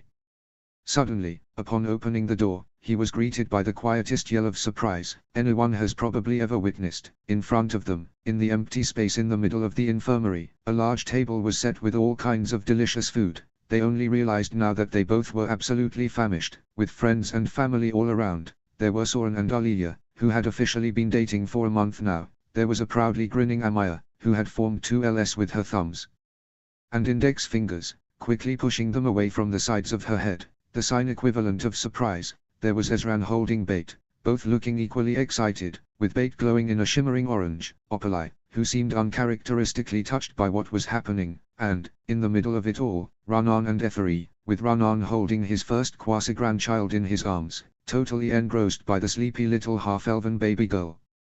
They had really managed to organize a surprise party to welcome the new little member of the family. The new-fledged parents knew already that their little one would grow up dearly loved by anyone around them. Instinctively, they were both aware that the following months would probably not come without a sacrifice, but with a family like that, they knew that they would be fine. Things might not always go as planned, even their little impromptu birth party turned out more chaotic than anything else, with Bait basically clearing off the entire table, spilling everything in his way towards Ez, a little accidental signing by Callum, Soren accidentally waking up Maddie by laughing way too hard at a stupid joke that Amaya made, and other little impediments to what some might consider a perfect surprise party. Rayllum and Callum didn't mind any of this. Their life, just as their family, was perfectly imperfect, and they wouldn't want it any other way.